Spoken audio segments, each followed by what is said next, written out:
शुक्लांबरधरं विष्णुं शशिवर्णं चतुर्भुजं प्रसन्नवदनं ध्यायेत् सर्वविघ्नोपशान्तये अगजानन पद्मार्कं गजाननमहर्निशम् अनेकदन्तं भक्तानां एकदन्तमुपास्महे। गुरुर्ब्रह्मा गुरुर्विष्णु गुरुर्देवो महेश्वरः गुरुः साक्षात् परब्रह्म तस्मै श्रीगुरवे नमः। सशङ्खचक्रं सकिरीटकुण्डलं सपीतवस्त्रं सरसीरुहेक्षणं सहारवक्षस्थलशोभिकौस्तुभं नमामि विष्णुं शिरसा चतुर्भुजं छायायां पारिजातस्य हेमसिंहासनोपरि आसीनमम्बुदस्याममायताक्षमलङ्कृतं चन्द्राननं चतुर्बाहुं श्रीवत्साङ्कितवक्षसं रुक्मिणी सत्यभामाभ्यां सहितं कृष्णमाश्रयेत्। श्रीराघवं दशरथात्मजमप्रमेयं सीतापतिं रघुकुलान्वयरत्नदीपम् आजानुबाहुम् अरविन्ददलायताक्षं रामं निशाचरविनाशकरं नमामि। सदाशिवसमारम्भां शङ्कराचार्यमध्यमाम् अस्मदाचार्यपर्यन्तां वन्दे गुरुपरम्पराम्। श्रीगुरुभ्यो नमः। శ్రీరామచంద్ర పరబ్రహ్మణే నమో నమః. వసంత నవరాత్రులలో భాగంగా గత వారం 2 రోజుల పాటు శని ఆదివారాలలో మనం రామ జనన వృత్తాంతం దగ్గర నుంచి మొదలు పెట్టుకొని, అంటే అంతకు ముందు వారాలు చెప్పుకున్నటువంటి ఇక్ష్వాకు వంశ క్రమాన్ని చెప్పుకున్నాం, సగర చక్రవర్తి యొక్క చరిత్రను చెప్పుకున్నాం, గంగావతరణాన్ని చెప్పుకున్నాం. ఇప్పుడు గత వారంలో వచ్చినట్టు 2 వారాలు, శని వారము ఆదివారము 2 రోజులు కూడా రామ చరిత్రను చెప్పుకోవడం మొదలుపెట్టాము. శ్రీరామచంద్రమూర్తి యొక్క జననము, విద్యాభ్యాసము, విశ్వామిత్ర మహర్షి వెంట వెళ్ళడము, అక్కడ దివ్యాస్త్ర సంపన్నుడు అవ్వడము, మారీచ సుబాహులతో నిగ్రహించడము, సుబాహుణ్ణి వధించి మారీచుణ్ణి పారద్రోలడము, అలాగే తాటక వధ చెప్పుకున్నాము. సిద్ధాశ్రమంలో యజ్ఞరక్షణ గురించి చెప్పుకున్నాం. విశ్వామిత్ర మహర్షి చేస్తున్నటువంటి సిద్ధాశ్రమంలో యజ్ఞరక్షణ గురించి చెప్పుకున్నాం. ఆ తరువాత అహల్యాశాప వృత్తాంతాన్ని, ఆ ప్రదేశం యొక్క ప్రత్యేకతని చెప్పుకున్నాము. అహల్యాదేవి ఎటువంటి రకంగా బయటపడింది ఆ యొక్క అపనింద నుంచి, ఆ యొక్క ప్రాయశ్చిత్త కర్మలు ఎటువంటి రకంగా చేయబడింది అహల్యాదేవికి, అలాగే గౌతముడు అహల్య ఎలా కలుసుకున్నారు, ఇది అనుకున్నాం, చెప్పుకున్నాం. తరువాత మిథిలానగర ప్రవేశము, మిథిలానగర ప్రవేశం తర్వాత శివధనుర్భంగము, శివధనుర్భంగం తర్వాత సీతారామ కళ్యాణం ఎంత రమణీయంగా జరిగింది, ఇదంతా కూడా చెప్పుకున్న తరువాత దశరథ మహారాజు నవదంపతుల్ని ఆయన యొక్క రాజ్యమైనటువంటి కోసల రాజ్యానికి, అయోధ్య నగరానికి తీసుకువెళ్ళడం గురించి మాట్లాడుకున్నాం. తరువాత భరతుడు మేనమామైనటువంటి యథాజిత్తు ఇంటికి వెళ్ళాడు, పంపించబడ్డాడు, విధి ప్రకారం అలా వెళ్ళాడు. ఆ తరువాత దశరథ మహారాజు త్వరపడి రామ పట్టాభిషేకానికి తానే ముహూర్తం పెట్టేసుకున్నాడు. యవరాజ్య పట్టాభిషేకానికి తానే ముహూర్తం పెట్టేసుకున్నాడు. ముహూర్తం పెట్టుకోవడం వల్ల ఏం జరిగింది, అది జరుగుతుందా లేదా అన్నది పక్కన పెడితే అందరూ ఆమోదించారు. పట్టణం అంతా ఉత్సవం జరుగుతోంది. కైకాదేవికి మాత్రం తెలియాల్సిన పద్ధతిలో కాకుండా వేరే పద్ధతిలో తెలిసింది. మంథర చెప్పింది, చెప్పకూడని మాటలు చెప్పింది. చెప్పకూడని మాటలు చెప్పడం వల్ల ప్రభావితమైనటువంటి కైకాదేవి దశరథ మహారాజును నియంత్రించడం మొదలుపెట్టి 2 వరాలు కోరుకుంటుంది.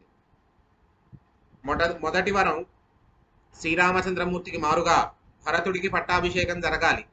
శ్రీరామచంద్రమూర్తి ఆస్తి మీద హక్కు వదులుకుని 14 సంవత్సరాల పాటు అరణ్యవాసానికి వెళ్ళిపోవాలి అని చెప్తే నిశ్చేష్టుడైపోతాడు దశరథ మహారాజు. ఆ తరువాత ఎన్నిసార్లు బతిమాలినా కైకాదేవి యొక్క మనసు కరగకపోగా దశరథ మహారాజు చేసిన ప్రతి ప్రయత్నము కూడా విఫలమవుతుంది. అలా తెల్లవారి సుమంత్రుడికి నిజం తెలిసి, ప్రధానమంత్రి అయినటువంటి సుమంత్రుడికి నిజం తెలిసి, పురజనములందరికీ కూడా నిజం తెలిసి శ్రీరామచంద్రమూర్తిని రావించి కైకాదేవి యొక్క వరాలని గురించి చెప్పి ఆ వృత్తాంతం అంతా తెలియపరిచి రామచంద్రమూర్తి సీతాసహితంగా లక్ష్మణ సమేతంగా అరణ్యవాసానికి బయలుదేరతాడు. ఈ ఘట్టాన్ని చూసినటువంటి కౌసల్య, సుమిత్ర చాలా బాధపడతారు. దశరథ మహారాజు నన్ను నిగ్రహించైనా సరే నీ రాజ్యాన్ని నువ్వు దక్కించుకో అని చెప్పి ప్రేరేపిస్తాడు. కానీ ధర్మానికి కట్టుబడినటువంటి శ్రీరామచంద్రమూర్తి, అవతార పురుషుడైనటువంటి శ్రీరామచంద్రమూర్తి, మనం అవతార పురుషుడు అని ఇవాళ చెప్పుకుంటున్నాం, కానీ రాముడు ఏనాడు కూడా అవతార పురుషుడిగా తనను తాను ఎప్పుడూ కూడా తను అనుకోలేదు. నేను మామూలు మానవుణ్ణయ్యా, నేను మామూలు మానవుణ్ణి, నన్ను అవతార పురుషుడు అనే మాటతో ఆనాడు ఏనాడు కూడా ఆనాడు అలా పిలిపించుకోలేదు. అలాగే మహిమా ప్రదర్శనము అనేది ఏనాడు చెయ్యలేదు. ఇది మనం గుర్తుపెట్టుకోవాలి బాగా. ఇంకొకటి, రాముడి విషయంలో జరిగేటటువంటి అప్రస్తుత ప్రసంగము, అప్రస్తుతమైనటువంటి ఈ చర్చ, దీని గురించి నేను ఆఖరణ చెప్తాను ఇవాళ. నేను ఖచ్చితంగా చెప్తాను. ఎందుకంటే దేవుడు కదండి, ఇలా ఎందుకుంటాడు అలా ఎందుకున్నాడు. రాముడు దేవుడు ఎప్పుడయ్యాడు? త్రేతాయుగం తర్వాత అయ్యాడు దేవుడు. త్రేతాయుగంలో ఒక మామూలు మానవుడు ఎలా నడుచుకోవాలో, ఒక మామూలు క్షత్రియుడు ఎలా ధర్మబద్ధంగా నడుచుకోవాలో అలాగే నడుచుకున్నాడు. దేవుడు కదండి. చీమకు కూడా హాని తలపెట్టాడు కదండి. చీమకు కూడా హాని తలపెట్టని వాడే అరణ్యవాసంలో ఎలా ఉంటాడో చూపిస్తాను మీకు. హాని తలపెట్టకుండా మార్గం సుగమం కాదు. అలా సుమంత్రుడు రాజ్యపు పొలిమేర వరకు దింపుతాడు. రాజ్యపు పొలిమేర వరకు దింపుతాడు, అవుట్స్కట్స్ వరకు దింపిన తరువాత ఈ దశరథ మహారాజు పుత్రశోకంతో పరితపించి ప్రాణాలు వదిలేస్తాడు. వదిలేసిన తరువాత దశరథ మహారాజు చేసినటువంటి శాసనం కైకాదేవికి, కైక కడుపున పుట్టినటువంటి భరతుడు గాని ఆమె ఆ దశరథ మహారాజు యొక్క పార్థివ దేహాన్ని ముట్టుకోవడానికి వీల్లేదు, భరతుడు పితృతర్పణ చేయడానికి ఎంత మాత్రము వీల్లేదని చెప్పి శాసిస్తాడు. దానికి కట్టుబడి ఉంది కైకాదేవి. ఆ శాసనం ప్రకారం వశిష్ఠ మహర్షి దశరథ మహారాజు యొక్క అంత్యేష్టి సంస్కారాన్ని, అంటే అంతిమ సంస్కారాన్ని శత్రుఘ్నుడి చేత చేయిస్తాడు. చేసిన తరువాత వీరందరూ సమాలోచన జరుపుతూ ఉంటే భరతుడు చాలా బాధపడతాడు. భరతుడు ఏమిటి, అన్నని నేను ఎప్పుడూ కూడా ఏ రకంగానూ తక్కువగా చూడలేదు, అలాగని నేను ఏనాడు నాన్నగారిని నాకు రాజ్యం కావాలని నేను అడగలేదు, నా తల్లి ఎందుకు అడిగింది, అప్రస్తుతమైనటువంటి కోరిక ఎందుకు కోరింది అని చెప్పి తల్లిని చాలా నిందిస్తాడు. భరతుడు తల్లి అయినటువంటి కైకాదేవిని చాలా నిందిస్తాడు. నిందించి నేను అడగని దాన్ని, నాకు అక్కర్లేని దాన్ని నువ్వెందుకు అడిగావు, అసలు నీకేమిటి అవసరం, నీకేం అవసరం. ఇది రాజ్య వ్యవహారం.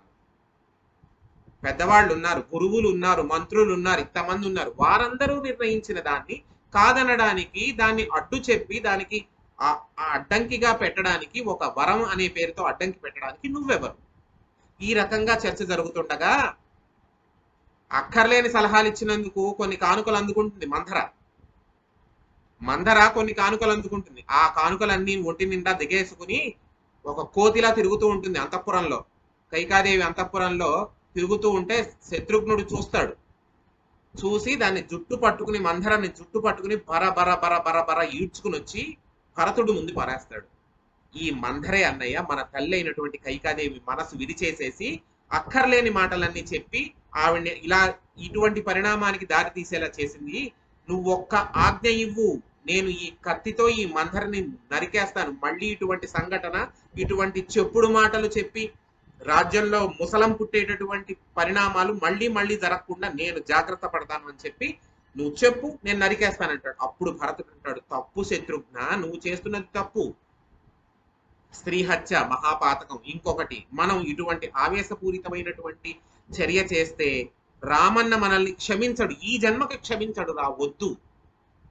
మనం ఆవేశపూరితంగా మనం ప్రవర్తిస్తే స్త్రీ హత్య చేశాము, ఇటువంటి అరాచకం చేశామని చెప్పి రామన్నకి తెలిస్తే మనల్ని ఈ జన్మకి క్షమించడు, నిన్ను నన్ను మొహం చూడడు. రామన్నని చూడకుండా మనం ఉండలేము. కాబట్టి అంతకన్నా కూడా ఎంత బాధాకరమైనా సరే ఈ ఆడదైనటువంటి మందరని క్షమించి వదిలేయి, బతుకుతుంది, బతికినన్ని రోజులు మన పేరు చెప్పుకు బతుకుతుంది, వదిలే అంటే శత్రుఘ్నుడు హెచ్చరిస్తాడు, మళ్ళీ అయోధ్య నగరంలో నువ్వు కనుక కనిపిస్తే ప్రాణాలు దక్కవు, జాగ్రత్త హెచ్చరిస్తే ప్రాణాలు అరిచేత పట్టుకుని నిష్క్రమిస్తుంది మందర. అక్కడితో మందర పాత్ర అయిపోయింది, అయిపోయింది. అది నిమిత్త మాత్రమైనటువంటి పాత్ర అయిపోయింది. ఇప్పుడు అందరూ సమాలోచించుకుంటూ ఉంటారు, ఏం చెయ్యాలి, అన్నను ఎలాగ వెనక్కి తీసుకురావాలి, అరణ్యవాసానికి వెళ్ళిపోయాడు అన్న, ఎలా వెనక్కి తీసుకురావాలి అని ఆలోచించుకుంటుండగా ఈలోగా ఏం జరుగుతుంది, రాముల వారు, సీతాదేవి, లక్ష్మణుడు గిరివ్రజపురానికి వెళ్తారు. శృంగిబేరపురం అందరికీ గుర్తుందా? శృంగిబేరపురానికి అధిపతి ఎవరు? నిషాదరాజు అయినటువంటి ఎవరు?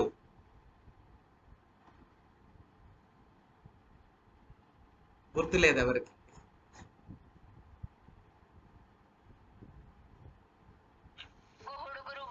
అది నిషాదరాజు అయినటువంటి ఒక్కళ్ళన్నా చెప్తారేమోని నేను అందుకనే ఛాన్స్ ఇచ్చాను. నిషాదరాజు ఒక కోయ జాతి రాజు. ఆయన కోయ జాతి అంటే దట్ ఈస్ అ కొండ జాతి వాళ్ళు. ఆ ప్రాంతాన్నంతటినీ కూడా పరిపాలించేటటువంటి నిషాద జాతి. నిషాద జాతి అంటే ఇప్పుడు మనం మామూలుగా వ్యవహారికంగా మాట్లాడుకునేటటువంటి కొండ జాతి, కోయ జాతి, tribal. You generally speak it is tribal, right? ఈ ట్రైబ్స్ అన్నిటికీ కూడా అధిపతి అయినటువంటి గుహుడు, ఆ గుహుడి యొక్క ఆ గూడెం, దాన్ని గూడెం అనే అంటారు, దాన్ని పెద్ద ఇదేమేమీ కాదు, గూడెం అంటారు.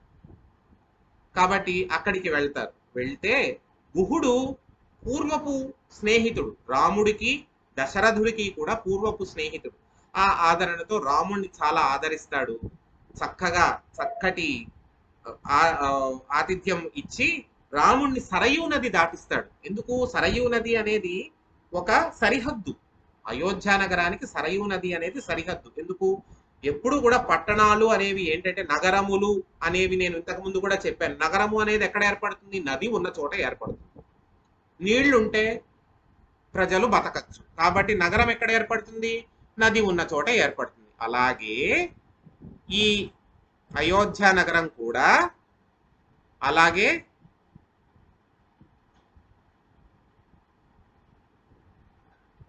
ఒక నిమిషం. అలాగే ఈ అయోధ్య నగరం కూడా అలాగే ఏర్పడింది, సరయూ నది యొక్క ఒడ్డున ఏర్పడింది. ఎందుకు? నీళ్లున్నాయి, సమృద్ధిగా బ్రతకడానికి కావాల్సిన నీళ్లున్నాయి కాబట్టి అక్కడ ఏర్పడింది. ఈ సరయూ నదిని దాటిస్తే అవతల పక్కంతా కూడా అరణ్యం. అక్కడి నుంచి ఇంక అరణ్యంలోకి వెళ్ళిపోయినట్టే. అలా అరణ్య ప్రవేశం చేశారు రామచంద్రమూర్తి, సీతారాదేవి, లక్ష్మణుడు. ఇక్కడ భరతుడు రాజ్యంలో సమాలోచన చేసి ఎలాగైనా సరే రామచంద్రమూర్తిని వెనక్కి తీసుకొచ్చి తన రాజ్యాన్ని తనకు అప్పజెప్పాలి అని చెప్పి నిర్ణయించుకుని గురువులని, మంత్రులని, తల్లులైనటువంటి కౌసల్య, సుమిత్ర, కైక అందరినీ కూడా చేర తీసుకుని ప్రజలందరినీ కూడా వెంట పెట్టుకుని వెళ్తాడు, అరణ్యాలకి వెతుక్కుంటూ వెళ్తాడు. ఈలోగా కొంత దూరం ప్రయాణించారు రామచంద్రమూర్తి, సీతాదేవి, వీరందరూ కూడా, సీతాదేవి, రామచంద్రమూర్తి, లక్ష్మణుడు, వీళ్ళందరూ కూడా కొంత దూరం ప్రయాణించారు ముగ్గురు కూడా. వారు ఎక్కడున్నారు అనేది ఏంటంటే లక్ష్మణుడు వారిని సేవిస్తున్నాడు. వారికి కావాల్సినటువంటి సపర్యలన్నీ చేస్తూ, పరిచర్యలు చేస్తూ, అన్నా వదినలు ఇద్దరినీ కూడా సొంత తల్లిదండ్రులను సేవిస్తున్నట్టుగా దశరథ మహారాజుని, సుమిత్రాదేవిని సేవించినంత పరమ భక్తితో సేవిస్తున్నాడు. సౌమిత్రి, సౌమిత్రి అంటే లక్ష్మణుడు. ఇలా జరుగుతూ ఉండగా భరతుడు అన్నని వెతుక్కుంటూ వెళ్తున్న క్రమంలో గుహుణ్ణి చేరుతాడు, గుహుణ్ణి కలుస్తాడు. గుహుడు పరీక్షించ చూస్తాడు. ఎందుకు? ఇలాగా నేను అన్నని రాజ్యానికి మళ్ళీ వెనక్కి తీసుకురాదలుచుకున్నాను అంటే పరీక్షిస్తాడు. నువ్వేం తీసుకొస్తావయ్యా? మీ తల్లి అడిగితే రాజ్యం అనుభవించడానికి సిద్ధమయ్యామంటే, గుహుడా నీవు అంతటి కఠినమైనటువంటి మాట మాట్లాడకు. ఎందుకంటే నేను అడిగితే నా తండ్రి నాకు ఇవ్వలేదు, మా తల్లి అడిగితే ఇచ్చాడు. నాకు తెలియదు ఇచ్చినటువంటి సంగతి. మా తల్లి కైకాదేవి దశరథుడిని వరం అడిగిన సంగతి నాకు తెలియదు. నాన్నగారు ఇలా చేసిన సంగతి తెలియదు. నాన్నగారు చనిపోయే వరకు, నాన్నగారు ప్రాణం వదిలిపెట్టే వరకు నేను అయోధ్య నగరంలో లేనసలు. నాకు ఈ పరిణామాలు ఇవి తెలియవయ్యా, నన్ను అనవసరంగా నిందించకు అంటే అప్పుడు అంతఃకరణ చూసుకున్నటువంటి గుహుడు సరే నీకు సాయం చేస్తానని వీళ్ళనందరినీ కూడా సరయూ నది దాటించి అవతల పక్క అరణ్యంలోకి దింపితే అప్పుడు భరతుడు వెతుక్కుంటూ ఒక చోట శ్రీరామచంద్రమూర్తి ఉన్నాడని కనుగొని అక్కడికి వెళ్ళడానికి ప్రయత్నిస్తుండగా లక్ష్మణుడు చూస్తాడు. ఒక దూరం నుంచి చూసి అమ్మో భరతుడు మన మీదకి దండయాత్రకు వస్తున్నాడని భ్రమిసి రాముడితో అంటాడు ఎలా వస్తున్నాడో చూడు, నీ మీదకి దండయాత్రకు వస్తున్నాడు, ఇక్కడ కూడా ఉండకుండా చేద్దామని చూస్తున్నాడు. కైకాదేవి మనకి నగరంలో ఉండడానికి నివాస యోగ్యత లేకుండా చేస్తే ఈ భరతుడు మన మీదకి దండయాత్రకు వచ్చి మనకి లోకంలో ఉండడానికి నివాస యోగ్యత లేకుండా చేయడాలని చెప్పి అనుకుంటున్నాడు. అంటే అప్పుడు రాముడు అంటాడు, అకారణంగా భరతుడిని నువ్వు నిందించదు, అకారణంగా భరతుడిని నిందించవద్దు. ఎందుకు? భరతుడి మనసేమిటో నాకు తెలుసు. కైకాదేవి కూడా నేను ఏనాడు కూడా పరమ పూజనీయురాలుగానే చూశాను ఆవిడ్ని. అంతేగాని నువ్వు కైకాదేవిని కూడా నా ఎదట ఏనాడు కూడా నిందించడానికి వీలేదు. ఎందుకంటే నాకు తల్లి, నన్ను పరమ ఆదరణగా చూసినటువంటి తల్లి. కాబట్టి కైకాదేవిని నిందించద్దు, భరతుణ్ణి నిందించద్దు. ఏం జరుగుతుందో చూడు అంటే ఒక్కసారిగా పరుగు పరుగున వచ్చి రామచంద్రమూర్తి యొక్క పాదాల మీద పడితే భరతుడు వచ్చి రామచంద్రమూర్తి యొక్క పాదాల మీద పడతాడు. పాదాల మీద పడితే అప్పుడు రామచంద్రమూర్తి, చూడు నన్ను నన్ను దండించడానికి, నా మీద దాడి చేయడానికి వచ్చిన వాడైతే పాదాల మీద ఎందుకు పడతాడు? లక్ష్మణుడా చూడు, అన్నదమ్ములందరము ఒకటే ఏనాటికి, నువ్వు అలా భేదభావనతో చూడవద్దు అని చెప్పి హితవు చెప్పి, చంటి పిల్లాడిని ఎంత ఎంత వయసు వ్యత్యాసం వాళ్ళండి అసలు భరతుడు రాముడును. మహా అయితే గంటన్నర తేడాతో పుట్టారు. ముందు రాముడు, తర్వాత ఒక గంటన్నర, మహా అయితే 2 గంటలకి భరతుడు.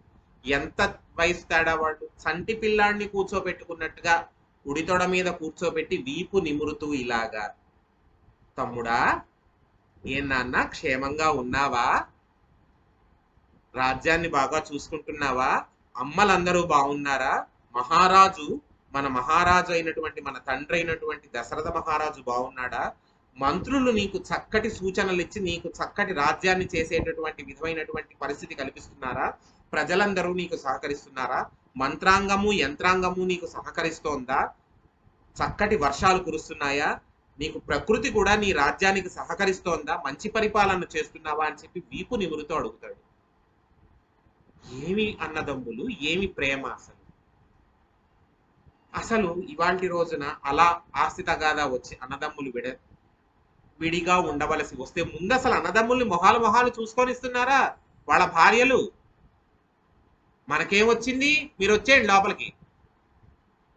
ముందు వీళ్ళు మాట్లాడుకునే ముందు ఆవిడ సాగతీయడం మొదలు పెడుతుంది. మనకేం పట్టింది, మీరు లోపలికి రండి. ఇప్పుడేమి వెళ్ళి మీరు అర్జెంటుగా కరుచుకోక్కర్లేదు. ఒక కడుపున పుట్టారమ్మా, కరుచుకుంటారో మానుకుంటారో వాళ్ళది నిర్ణయం. నువ్వెవరు మాట్లాడడానికి? నమ్ముకుని వచ్చావు మంచిదే కోడలిగా, కానీ ఏకగర్భ సంజాతుల విషయంలో ఒక కడుపున పుట్టినటువంటి అన్నదమ్ములు అక్క చెల్లెళ్ళు మాట్లాడుకుంటున్నప్పుడు మూడో వ్యక్తి మాట్లాడితే అంతే, మాట్లాడకూడదు. ఎంత ఇదైనా సరే, వాళ్ళు ఎంత అరుచుకున్నా ఎంత వాదించుకున్నా సరే తెల్లవారితే వాళ్ళిద్దరు మళ్ళా ఒకటవుతారు. ఆ పరిస్థితి ఉంది, అటువంటి ఉదంతాలు ఉంటాయి. కానీ మధ్యలో ఎవరైనా మాట్లాడితే మాత్రం కుండ పేరుకుంటుంటే కరెక్ట్గా పెరుగు తోడుకుంటుంటే నిమ్మ చెక్క పిండితే ఎలా ఉంటుంది, మొత్తం అంతా విరిగిపోదు. అవునా కాదా? పాలు పొంగుతూ ఉండగా, పెరుగు తోడేయడానికి వీలుగా పాలు పొంగుతూ ఉండగా ఒక్క ఉప్పురాయి గాని ఒక్క నిమ్మ చెక్క గాని పిండితే ఆ పాల పరిస్థితి ఏంటి? అదే మాట ఎప్పుడూ కూడా అంత పర్ఫెక్ట్ గాను, అంత సున్నితంగాను, అంత సమయస్ఫూర్తితోనూ మాట్లాడాలి. అవసరమైతే మాట్లాడాలి, లేకపోతే నోరు మూసుకు కూర్చోవడం మంచిది. నేను ఇలాగే చెప్తాను. సాధ్యమైనంత వరకు నోరు మూసుకు కూర్చోవడం మంచిది. లేదు అవసరమైతే మాట్లాడాల్సి వస్తే సరైన మాట మాట్లాడాలి. నాంచుడు వ్యవహారమును సాగతీత బేరాలు పెట్టకూడదు. కట్ షార్ట్ గా ఉండాలి మాట అనేది. అది కూడా సున్నితంగా ఉండాలి, స్ఫూరకంగా ఉండాలి, చాలా స్ట్రైట్ ఫార్వర్డ్ గా ఉండాలి, అర్థమయ్యే విధంగా ఉండాలి. దొంగ తిరుగుడు వ్యవహారాలను, వెటకారాలు, వేళాకోళాలు అటువంటి పరిస్థితుల్లో కుదరదు. గుర్తుపెట్టుకోవాలి అందరూ. ఇప్పుడు భరతుడు వచ్చి కాళ్ళ మీద పడ్డాడు. కాళ్ళ మీద పడేసరికి ఏం జరిగింది అంటే, రాముడు చక్కగా అనునయించి అడుగుతున్నాడు. అప్పుడు రాజు ఎలా ఉన్నాడు అని అడిగితే, రాజు మన తండ్రి అయినటువంటి దశరథ మహారాజు ఎలా ఉన్నాడు అని అడిగితే, చిన్న పిల్లాడు ఏడ్చినట్టుగా ఏడ్చాడు భరతుడు. ఇంకెక్కడ రాజుగారు అన్నయ్యా, నీకు విషయం తెలియక నువ్వు అడుగుతున్నావు. నా తల్లి అడిగినటువంటి వరాల వల్ల బెంగ పెట్టేసుకున్నటువంటి దశరథ మహారాజు మన తండ్రి గారు పరిపర విధాల బాధపడి పుత్రశోకంతో నలిగిపోయి నువ్వు వెళ్ళిన తరువాత కాసేపటికే ప్రాణం విడిచారు. దశరథ మహారాజు మనకిక లేరు, మన తండ్రి మనకిక లేరంటే కింద నేల మీద పడి ఏడ్చాడు శ్రీరామచంద్రమూర్తి. అవతార పురుషుడు అని చెప్పుకునేటటువంటి శ్రీరామచంద్రమూర్తి ఒక మామూలు మనిషి తండ్రి చనిపోతే ఎటువంటి రకంగా ప్రవర్తించాలో అటువంటి రకంగానే ప్రవర్తించాడు. నేల మీద పడి ఏడ్చాడు. ఆ భూమి యొక్క ఇసకంతా, ఆ మట్టి మొత్తం ఒంటికి అంటుకునేలాగా పడి ఏడ్చాడు. సీతాదేవి చాలా బాధపడింది, లక్ష్మణుడు చాలా ఏడ్చాడు. ఆ తరువాత వశిష్ఠుడు చెప్తాడు, రామచంద్ర నీవు జ్యేష్ఠుడవి, అందరికన్నా పెద్దవాడివి, నీవు అందరికీ కూడా ధైర్యం చెప్పాల్సినటువంటి బాధ్యత ఇప్పుడు నీది. కొంతమంది ఇళ్లలో చూడండి, ఎవరైనా దేహం విడిచిపెట్టేస్తే కొంతమంది డిప్రెషన్లోకి వెళ్ళిపోతారు. They have to realise that అరే ఆయన వెళ్ళిపోయాడు, ఆయన తర్వాత నేను పెద్దవాడినిరా, నేనే కదా వీళ్ళందరినీ కాస్త దగ్గర ఉండి చూసుకుని కాస్త ధైర్యవాక్యం అది నేను చెప్పి మంచి మాట చెప్పి వాళ్ళు మళ్ళీ మామూలు స్థితికి వచ్చేలా చేయాల్సింది నేనే కదా అనేటటువంటి స్పృహ ఉండాలి పెద్దవాళ్ళకి. 60 ఏళ్ల తర్వాత ఎవరైనా ఒకటే అండి. నేను మొన్ననే చెప్పాను. 60 ఏమిటి 20 ఏమిటి, నా జీవితంలో జరిగిందే మీకు చెప్పాను మీ అందరికీ. రోజు వస్తే మనది కాని రోజు వస్తే అయిపోయినట్టే. కాకపోతే ఏదైనా అయినప్పుడు ఆ ధైర్యము అనేది ఉండాలి, మనోనిగ్రహము నిబ్బరము అనేది ఉండాలి. ఆయన ఎవరో వెళ్ళిపోయాడు, నేను ఉండలేను, అది చేయలేను చెందలేనంటే కుదరదు. కొడుకులున్నారు, కోడళ్ళున్నారు, వాళ్ళకి చెప్పాల్సినటువంటి మంచి మాట మనం చెప్పాలి. అన్నగారు ఎవరైనా వెళ్ళిపోతే ఆయన తర్వాత ఆయన, ఒరే నాన్న నేనున్నాను, మీ అందరికీ బాబాయిని నేనున్నాను, మీ అందరికీ కూడా నేను పెద్దగా ఉన్నాను కాబట్టి మీకు కావాల్సిన సలహా అడగండి, నాకు చేతనైనది నేను చెప్తాను. ఈ పిల్లలు కూడా అలాగే ఆదరించాలి. నాన్న ఉంటే నాన్నని అడిగేవాళ్ళం, బాబయ్య ఇప్పుడు నాన్న తర్వాత నువ్వే కదా పెద్దవాడివి, ఏం చేయమంటావు, ఈ వ్యవహారంలో ఏం చేయమంటావు, అమ్మాయికి మంచి సంబంధం వచ్చింది ఎలా మాట్లాడమంటావు, ఇటువంటివన్నీ కూడా మాట్లాడాలి. పిల్లలు కూడా పినతండ్రినో పెద్దన్నగారినో ఎవరినో ఒకరిని కూర్చోబెట్టుకు, లేకపోతే బంధాలు ఎలా నిలుస్తాయి బంధాలు. కాబట్టే బంధాలు రిలేషన్స్ విషయంలో చాలా జాగ్రత్తగా ఉండాలి. You need to have that self confidence. ఆ మనోనిగ్రహము అనేది ఉండాలి. దేహం విడిచిపెట్టేయడం అనేది చాలా బాధాకరమైనటువంటి విషయమే ఎవరి జీవితంలో అయినా సరే. జీవిత భాగస్వాములు కానివ్వండి, అన్నదమ్ములు కానివ్వండి, అక్క చెల్లెళ్ళు కానివ్వండి. కానీ అదే ట్రాన్స్ లో ఉండిపోతే జీవితం మనది ముందుకెళ్ళాలి కదా, మనతో పాటు అనుబంధం ఏర్పరచుకున్నటువంటి వాళ్ళ జీవితాలు కూడా ముందుకెళ్ళాలి కదా. మనం డిప్రెషన్ లో ఉండిపోయి అదే బాధలో ఉండిపోయి మన పిల్లలు మనల్ని ఎప్పుడు చూసినా సరే ఏమిటి వీళ్ళు ఎలా ఉన్నారు, ఎలాగ ఈవిని బయటికి తీసుకురావడం, పోనీ ఈయన్ని బయటికి నాన్నగారిని ఇక్కడి నుంచి బయటికి పడేయడం ఎలాగా అనేటటువంటి దిగులలో వాళ్ళు పడిపోయారు అనుకోండి, వాళ్ళ జీవితం వాళ్ళకి ఇదైపోవట్లేదా. కాబట్టి depression is not the solution. Depression is not at all the solution. You need to have that confidence to lead the life more, to go forward with complete confidence and positivity. So ఇప్పుడు ఏంటంటే రాముడికి వశిష్ఠుడు చెప్తాడు, చక్కగా నీవు పెద్దవాడివి కాబట్టి అందరికీ నీవు అనునయ వాక్యాలు చెప్పాలి, నీ తల్లులను ఆదరించాలి, వాళ్ళని ఊరడించాలి, ఇన్ని చెప్తే అప్పుడు కౌసల్య, సుమిత్ర, కైకని కూడా ఎటువంటి నిరాదరణ లేకుండా చక్కగా కౌసల్య కన్నా ఎక్కువగా ఓదార్చాడనడంలో నేను ఏమాత్రము కూడా సంశయించడం లేదు. నేను ఆ మాటే అంటాను. కౌసల్య కన్నా కూడా ఎక్కువగా కైకాదేవినే ఓదార్చి ఉండవచ్చు రామచంద్రమూర్తి. ఎందుకంటే రామచంద్రమూర్తిని నెత్తిల మీద గుండెల మీద పెట్టుకుని పెంచుకుంది కైకాదేవి, నా బిడ్డ నా బిడ్డ నా బిడ్డ అని చెప్పి. కాబట్టి కైకాదేవినే ఊరడించి ఉండవచ్చు ఆ రోజున, ఏమో ఎవరు చూశారు. కాబట్టి తల్లులందరినీ ఊరడించాడు. తండ్రికి చేయాల్సినటువంటి పితృకర్మ చేసి గారపిండి ముద్దలతో పిండాలు పెట్టాడు. గారపిండి ముద్దలు అంటే ఏమిటి, ఇప్పుడు మనం మిల్లెట్స్ అని చెప్పి ఎర్రలు కొర్రలు ఏవో ఉడకపెట్టుకుని తింటున్నాం చూడండి, ఆ జాతికి చెందినదే మిల్లెట్స్ అంటే. అదే గారపిండి అంటే జొన్నలు, రాగులు, సజ్జలు ఏవేవో తింటూ ఉంటారు మహానుభావులు చాలా మంది ఆరోగ్యం కొని తెచ్చేసుకోవడం కోసం. ఆ జాతికి చెందినదే గారపిండి కూడా. అంటే వాళ్ళు అక్కడ అరణ్యాల్లో ఉంటున్నారు కాబట్టి ఆ యుగంలో అదే దొరికింది వాళ్ళకి. కాబట్టి ఆ గారపిండిని ఉడకపెట్టుకుని తినడం అనేది అప్పటి ఆచారమేమో, అప్పటికి ఆ సందర్భంలో ఆయనకు అలా దొరికిందేమో, ఆయన తింటున్న దాంతోనే పిండం పెట్టాలి. కాబట్టి పిండ ప్రదానం గారపిండి ముద్దలతోనే చేస్తే కౌసల్యాదేవి అక్కడ పెట్టినటువంటి రాతి మీద పెట్టినటువంటి గారపిండి ముద్దలను చూసి, అబ్బా రాముడు దేవతా సమానమైనటువంటి భోజనాన్ని చేసినటువంటి నా బిడ్డ రాముడు ఆఖరికి అంత తింటున్నాడా అని చెప్పి బాధపడింది. ఆ తరువాత అందరినీ సభ తీర్చి రాముడు మధ్యన కూర్చుని తమ్ముళ్ళని అందరినీ చేర్చుకుని వశిష్ఠ మహర్షిని కూర్చుని మాట్లాడడం మొదలుపెట్టాడు. వశిష్ఠ రామ సంవాదం అయింది. తర్వాత భరతుడికి అనునయ వాక్యాలు చెప్పి ధైర్యం చెప్తుంటే భరతుడు ఏమాత్రము కూడా ఒప్పుకోవడం లేదు, ఏమాత్రము ఒప్పుకోవట్లేదు. భరతుడు నువ్వు వచ్చి తీరాల్సిందే అంటాడు. భరతుడు కూడా నాన్న అలా కాదు, నాన్నగారికి మాట ఇచ్చాను, నాన్నగారేమో అమ్మకి వాగ్దానం చేశారు, పంచభూతాల సాక్షిగా వాగ్దానం చేశారు. ఇప్పుడు పంచభూతాల సాక్షిగా అంటే ఆ రోజుల్లో పంచభూతాల సాక్షిగా ప్రమాణం చేస్తే ఆ రోజుల్లో ఏమిటి, నువ్వు నన్ను సాక్షిగా పెట్టుకుని ప్రమాణం చేసావు, నువ్వు మాట తప్పితే ఆ దోషం నాకు అని చెప్పి ఏ పంచభూతాల్లో ఒకటైన భూమో గాలో వాయువో ఇంకోటో వచ్చి అడుగుతుంది. ఇప్పట్లాగా కాదు కదా, నోటికొచ్చిన ప్రమాణం చేసేసి దాటేసిన తర్వాత నేను అసలు మాట్లాడానా అనడానికి. ఇప్పట్లా కాదు. పంచభూతాల సాక్షిగా నాన్నగారు ప్రమాణం చేశారు నేను రానంటాడు. ఇదంతా కూడా ఎవరు చూస్తున్నారు? పైన ముక్కోటి దేవతలందరూ కూడా చక్కగా వినువీధిలో నించుని లైన్గా వరుసగా నించుని బ్రహ్మగారితో సహా, quote my words, underline that with red mark, బ్రహ్మగారితో సహా చూస్తున్నారు. ఎందుకు బ్రహ్మగారితో సహా చూస్తున్నారని వాల్మీకి మహర్షి అంత పర్టికులర్ గా రాశారు? పక్కింటాడి పంచాయతీకి ప్రతి ఒక్కడూ పెద్దే, సొంతింట్లోది మాత్రం ఎవడూ చూసుకోలేడు. ఎందుకు? హిరణ్యకశిపుడు ఇంద్రుడు కొట్టుకుంటుంటే బ్రహ్మగారు ఏమీ చేయలేకపోయారు. హిరణ్యకశిపుడికి ఒరే బాబు తప్పురా, నీ తమ్ముడురా, నీ అన్నగారురా, ఇద్దరూ కూడా కాశ్యప వంశం వాళ్లే, నువ్వు అలా లీలావతీ దేవిని చెరపట్టకూడదు, చాలా తప్పు, అలా చెయ్యకూడదని చెప్పి ఏనాడు కూడా హితవు చెప్పలేదు. వాళ్ళ మనవలిద్దరూ అలా చేసుకుంటుంటే వాళ్ళ మనవలిద్దరిని పిలిచి బ్రహ్మగారు ఏనాడు కూడా హితవు చెప్పలేదు. ఇక్కడ మాత్రం అన్నదమ్ములు జట్టి వేసుకుంటుంటే ఆస్తి విషయం గురించి మాట్లాడుకుంటుంటే చక్కగా వింటున్నారు. పక్కింటాళ్ళ వ్యవహారాల గురించి ఎంత ఆసక్తి ఉంటుందో అలా చూపించారు. వాల్మీకి మహర్షి కానివ్వండి, పోతన గారు కానివ్వండి, మొల్లగారు కానివ్వండి.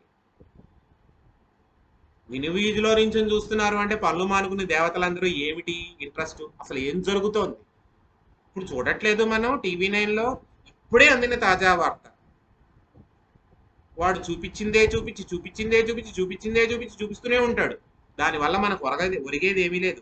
పెరిగే పెట్రోల్ ఖచ్చితంగా పెరుగుతుంది. మనకు అవసరం ఉంటే కొట్టించుకోక మానము. ఏమిటి ఇప్పుడు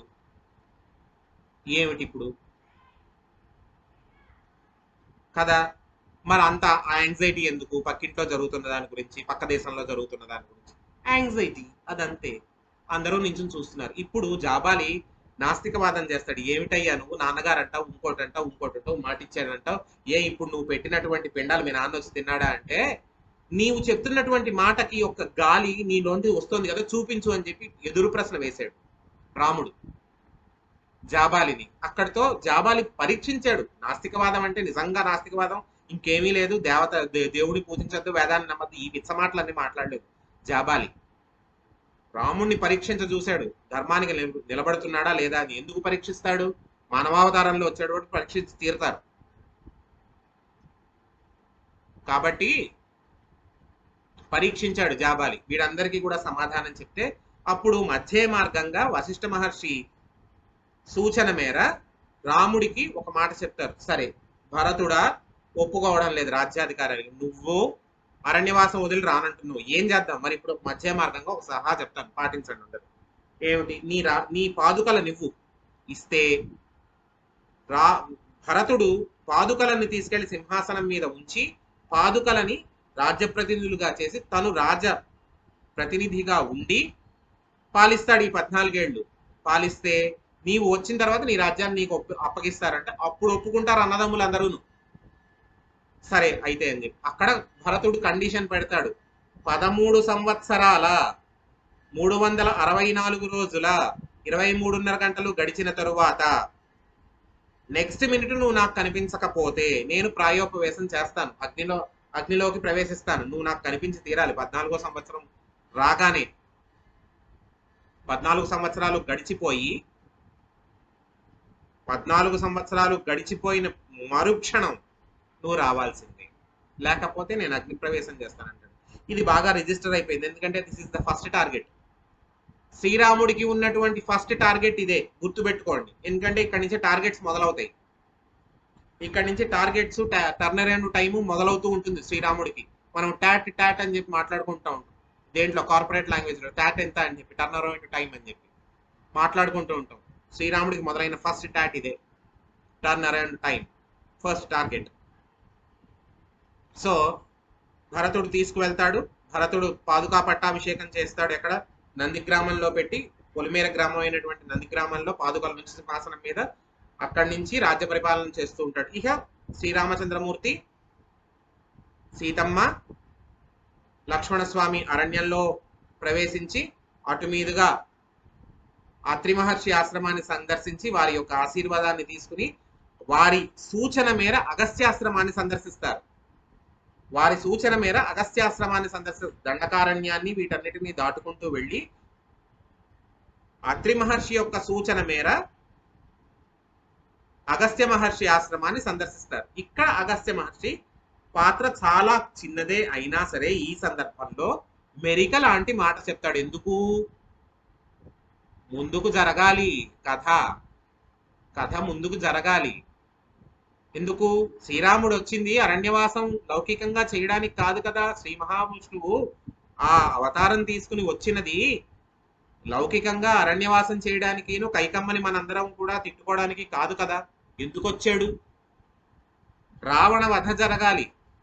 రావణ వధ జరగాలి అంటే కథ ఆ విధంగా జరగాలి, అటువైపుకు తిరగాలి. తిరగాలి అంటే రాముడికి సంబంధించినది ఏదైనా సరే ఒక విలువైనటువంటి పరికరమో వస్తువో వ్యక్తో ఎవరో ఒకళ్ళు అతని ఆధీనంలోకి వెళ్ళాలి. అగస్త్యుడు త్రికాలవేది. అగస్త్యుడు త్రికాలవేది అన్ని ఆలోచించే సలహా ఇచ్చాడు. ఎందుకు? రాముడి మీద ఉన్నటువంటి అపరిమితమైనటువంటి పరిపూర్ణమైనటువంటి నమ్మకం, పరిపూర్ణమైనటువంటి నమ్మకం రామచంద్రమూర్తి మీద. ఎందుకు? ఖచ్చితంగా అవతార పురుషుడు రాముడు, అది మహర్షులందరికీ తెలుసు. రాముడికి రే నేను దేవుణ్ణి అని ఎక్కడా చెప్పుకోలేదు ఆయన బాబు. ఎందుకు? 12 నెలల పాటు గర్భవాసంలో ఉండి తల కిందకి కాళ్ళు పైకి పెట్టి ఒక తల్లి గర్భంలో ఏ శిశువైనా సరే ఎలా ఉంటాడో త్రేతాయుగ ధర్మం ప్రకారం 12 నెలల పాటు గర్భవాసం చేసిన తరువాత ప్రసవింపబడినటువంటి ప్రాకృత పురుషుడు రాముడు. రాముడు అతని తమ్ములు వారందరూ కూడా దైవాంశం ఉన్నవారే కదా. లక్ష్మణుడు కానివ్వండి, భరతుడు కానివ్వండి, శత్రుఘ్నుడు కానివ్వండి, వీరందరూ కూడా దైవాంశ నుంచి వచ్చిన వారే కదా. వారెవరూ కూడా మహిమా ప్రదర్శనము ప్రకటనము ఏనాడు చెయ్యలేదు. దాన్ని మనం గుర్తుపెట్టుకుని తీరాలి. ఇప్పుడు రామచంద్రమూర్తి అగస్త్య మహర్షిని కలుసుకుంటే అగస్త్య మహర్షి కొన్ని రాజధర్మాలు, అరణ్యవాస నియమాలలో ఎలా జాగ్రత్తగా ఉండాలి, ఏం చెయ్యాలి, ఇవన్నీ కూడా చెప్తాడు. చెప్పిన తరువాత రామ, ఈ మహర్షులందరినీ నీవు సందర్శించావు, బానే ఉంది. వీరందరినీ రక్షించడం కోసం నువ్వు ఇక్కడ ఉండకూడదు. వీరందరూ కూడా వేదానికి, ధర్మానికి ఎంతో సేవ చెయ్యాలి, ఎంతో పరిచర్యగా ఉండాలని చెప్పి ఎంతో కృషి చేస్తున్నారు. వారి యొక్క కృషి ఫలించాలంటే వీరికి ఎటువంటి అభ్యంతరము, ఆటంకము కలగకూడదు. నీవు క్షత్రియ పురుషుడివి. నీకు ధర్మం ఏమిటి? వేటాడడము, రాక్షస సంహారము, విఘ్నాలని తొలగించడము, ఇటువంటివన్నీ కూడా నీకు కర్తవ్యాలు. నీకు వేటాడడం ఎందుకు వేటాడాలి? క్రూర మృగం ఏదన్నా సరే ఋష్యాశ్రమాల మీద పడుతుంటే వేటాడాలి. లేదు, అధమం. ఇది నేను చెప్తున్నాను, మీరందరూ కూడా చాలా జాగ్రత్తగా వినండి. ఎందుకంటే దీని మీద చాలా అభ్యంతరకరమైనటువంటి డిస్కషన్ జరిగింది 4 రోజుల నాడు. అప్రస్తుతమైనటువంటి చర్చ. అధమం, నీవు ఆకలిగొని ఉన్నావు. అరణ్యవాసంలో నీవు ఆకలిగొని ఉన్నావు. నీకు కందమూలములు గాని, గారపిండి గాని, ఫలములు గాని ఎటువంటివి దొరకలేదు. నీవు నీ దేహాన్ని నిలబెట్టుకోవాలంటే ఏం చెయ్యాలి? క్షత్రియ పురుషుడివి ఏం చెయ్యాలి? ఒక జీవిని, ఆహార యోగ్యత ఉన్నటువంటి జీవిని వేటాడి చంపి చర్మము ఒలిచి అగ్ని సంస్కారము చేసి పచనము చేసి, అంటే వండి, పచనము అంటే ఏంటి? కుక్ చేసి వండి భుజించవచ్చు. రాముడు తిన్నాడు, కృష్ణుడు తిన్నాడు. ఎందుకంటే దీని మీద చాలా పెద్ద చర్చ అయిపోయి ఆ మధ్యన ఎవరో ఏదో జీవిని తింటే ఆ జీవి యొక్క లక్షణాలే వస్తాయి అని అంటే, మరి రాముడు అడవి జింక నేను దుప్పిని తిన్నాడు, చేపలు తిన్నాడు. సీతాపహరణం జరిగిన తరువాత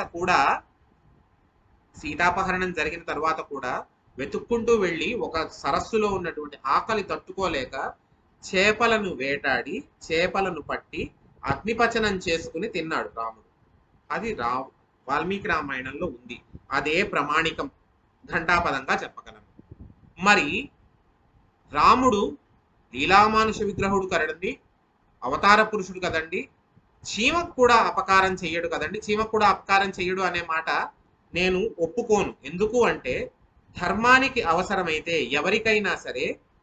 ఎవరినైనా సరే శిక్షించి లేదంటే దండించి ధర్మాన్ని నిలబెట్టడం అనేది పురుష లక్షణం. మనకి ఉన్నటువంటి పరమ హేయమైనటువంటి ఒక ఇదేంటంటే, మనం ఏదైనా ఒక సూక్తి ఉంది అంటే దాంట్లో సగమే వింటాం మనం. స్వామి వివేకానందుల వారు ఇలా చెప్పారండి, అహింస పరమో ధర్మ. ఆ తర్వాత లైన్ ఎందుకు మర్చిపోయారు అందరూ? ఆ తరువాత ఇంకో వాక్యం ఉంది, ధర్మహింస తదైవచ. అది పూర్తిగా చదవాలి, ఆ మాటని పూర్తిగా చదవాలి. అహింస పరమో ధర్మ, ధర్మహింస తదైవచ. అహింస పరమధర్మమే చెప్పింది, వేదము అంగీకరించింది. అహింస పరమధర్మము, హింస చేయకూడదు, ఖచ్చితంగా చేయకూడదు, మంచిదే. ధర్మానికి వేదానికి హాని కలుగుతోంది, ఎవరినైనా సరే శిక్షించైనా సరే హింసించైనా సరే, లేదు అవసరమైతే చంపేసైనా సరే ధర్మాన్ని నిలబెట్టాల్సినటువంటి బాధ్యత నీది, ఎటువంటి అనుమానము లేదు. మనకి రుద్దేశారు కొన్ని కొన్ని వేల సంవత్సరాలుగా, కొన్ని వందల సంవత్సరాలుగా మన నెత్తి మీద అహింసా పరమో ధర్మ. ఈ చెంప మీద కొడితే ఈ చెంప కూడా చూపించమన్నాడు. అంత చేవ చచ్చిపోయి చేతులు గాజులు తొడుక్కుని కూర్చున్నారు. అమ్మ గాజులు తొడుక్కుని కూర్చున్నామన్నారు కదా అని ఆడపిల్లలు లేదో అన్నానని అనుకోకండి అమ్మ. అంటే అంత నిస్త్రాణంగా ఉండమన్నారా? చెంప మీద కొట్టడానికి ఎవరిదైనా చెయ్యి లేస్తోంది అంటే హైందవ జాతిలో ఆ చెయ్యి పడిపోవాలి. ఆ ఓపికే ఈనాడు మనందరినీ ఈ స్థాయికి తెచ్చేసేసి మన గురించి ఎవరైనా ఏమన్నా మాట్లాడుతున్నా సరే మనకెందుకు వచ్చింది అనేటటువంటి స్థాయిలో నిలుపుతోంది. లేదు, మన చెంప మీద ఎవడైనా చెయ్యి పడుతోంది, పడడానికి ఎవరిదైనా చెయ్యి పడడానికి చెయ్యి లేచింది అంటే ఆ చెయ్యి అక్కడికి పడిపోవాలి, నరికేయండి ఆ చెయ్యిని, ఆడపిల్లలైనా సరే. ఆ ధైర్యం మీకు ఉండాలి. అలాగని కుటుంబ కలహాల్లో ఇష్టం వచ్చినట్టు మీరు ఎటువంటి హేయమైనటువంటి నిర్ణయాలు తీసుకోకూడదు. ఆడైనా మగైనా సరే ఇష్టం వచ్చినట్టు చెయ్యి చేసుకోవడం, మొగుడిని పెళ్ళాన్ని లేదంటే ఇంట్లో పిల్లల్ని ఇష్టం వచ్చినట్టు చెయ్యి చేసుకుని కొట్టడం, ఇట్లాంటివి చేయకూడదు. నీ ధర్మానికి ఏదన్నా హాని కలుగుతోంది, కర్రొచ్చుకు నించోవాల్సిందే. వేదానికి ధర్మానికి నీ దేవాలయ వ్యవస్థకి ఏదైనా అవుతోంది అంటే ఖచ్చితంగా నించుని తీరాల్సిందే, నీ ప్రాణాలకు తెగించి నించోవాల్సిందే. ఎందుకు? నీవు ఆ ధర్మంలో పుట్టావు, ఆ ధర్మం కోసం నీవు పాటుపడి తీరాల్సిందే. అహింసా పరమో ధర్మ కాదు, అహింసా పరమో ధర్మ, ధర్మహింసస్థదైవచ. అహింస ధర్మమే, అహింస పరమధర్మమే, కాదనట్లేదు. ధర్మానికి హాని జరుగుతుంటే హింస చేసైనా సరే ధర్మాన్ని నిలబెట్టి తీరాల్సిందే. కాబట్టి రాముడు కూడా అరణ్యవాసంలో దానికి దారి కల్పించుకోవడానికి, ఇప్పుడు అరణ్యం అంటే అంతా కూడా చెట్లు పుట్టలు అవన్నీ నిండుకుపోయి అలా లతలు తీగలు అన్ని అల్లుకుపోయి ఎలా అలా అలా చిందరవందరగా ఉంటాయి. వాటిలో కొన్ని జీవులు ఉంటాయి. ఇప్పుడు దారి కల్పించుకోవాలంటే అవన్నీ ఖండించుకుంటూ వెళ్ళాలి కదా. దారి కల్పించుకోవాలి అంటే ఏదన్నా అడ్డొస్తే ఖండించుకుంటూ వెళ్ళాలి. దానివల్ల కొన్ని జీవులు, కంటికి కనిపించినటువంటి కొన్ని జీవులు వెళ్ళిపోతాయి. అది హింస కాదు కదా. చీమకు కూడా హాని తలపెట్టడు అంటే అవసరమైతే అవుతుందమ్మా. ఇటువంటి స్టేట్మెంట్స్ ఇచ్చేటప్పుడు you have to check twice thrice. కాబట్టి రాముడు మాంసాహారము తిన్నాడు, క్షత్రియ ధర్మము కాబట్టి రాముడు మాంసాహార భక్షణము చేసి ఉన్నాడు. త్రేతాయుగంలో మాంసాహార భక్షణం అనేది ఏ స్థాయికి ఉండేది అంటే పితృదేవతారాధనలో పితృకర్మ చేసినప్పుడు మేషమాంసాన్ని వడ్డించేవారు, బ్రాహ్మలు తినేవారు ఆ యుగంలో. ఈ యుగంలో కాదు. ఉడుము యొక్క మాంసాన్ని, ఉడుము తెలుసు కదా, ఏం పట్టురా వీడిది ఉడుంపట్టు అని అంటూ ఉంటాం మనం ఎవరైనా గట్టిగా పట్టుకుంటే. ఉడుము యొక్క మాంసాన్ని, మేషము అంటే మేక మాంసాన్ని వడ్డించేవారు. మీరు ఒకసారి వాతాపి ఇళ్వలుల వృత్తాంతాన్ని, అగస్త్య మహర్షి వాళ్ళని ఎలా నిగ్రహించి ఇది చేశాడన్నది ఒకసారి చూడండి. నేను చెప్పాను ఇంతకు ముందు రామాయణం సెషన్స్ లో కూడా చెప్పాను. దానికి ఇప్పుడు ప్రత్యామ్నాయం ఎలా వచ్చింది? ఆ యుగంలో మేష మాంసము, ఉడుము యొక్క మాంసము ఈ యుగంలో కలియుగం వచ్చేసరికి అది రద్దు చేశారు. వేదము కూడా అంగీకరించదు. ఋగ్వేదములో రద్దు చేయబడినది, యజుర్వేదములో రద్దు చేయబడినది. ఇప్పుడు మనకి పరిహారం ఏమిటి? మినప్పప్పు పెట్టాలి. తద్దినం రోజున మినప్పప్పు పెట్టాలి, అందుకనే గారెలు పెడతారు. ఆ గారెల్లో నంచుకోవడానికి చాలా తతంగం, అల్ల పచ్చడని, ఆవ పచ్చడని. మరి ఉడుము మాంసానికి సమానమైనది పనసకాయ. పనసకాయ కూర అని చేస్తూ ఉంటారు, చాలా మందికి తెలుసు, ఎంతో మందికి తెలియదు. పనస పొట్టు కూర అని చేస్తూ ఉంటారు. శాస్త్రం ఏమిటంటే పనసకాయ నీకున్న రోజునే పెద్దలు తద్దినం అన్నారు. అంటే నీకు తిథితో ఎటువంటి సంబంధము లేదు, పనసకాయ దొరికిందా మీ ఇంట్లో వాళ్ళ పేరు మీద తద్దినం పెట్టే. పనసకాయ దొరకడమే ముఖ్యం, తిథి రావడం ముఖ్యం కాదు. కాబట్టి అలా ప్రత్యామ్నాయం కల్పించారు, ఆనాడే ఉంది. మాంసాహార భక్షణము అనేది ఎటువంటి దోషము కాదు, కానీ మాంసాహార భక్షణము అనేది ఎటువంటి దోషము కాదు, కానీ మితము అనేది పాటించాలి.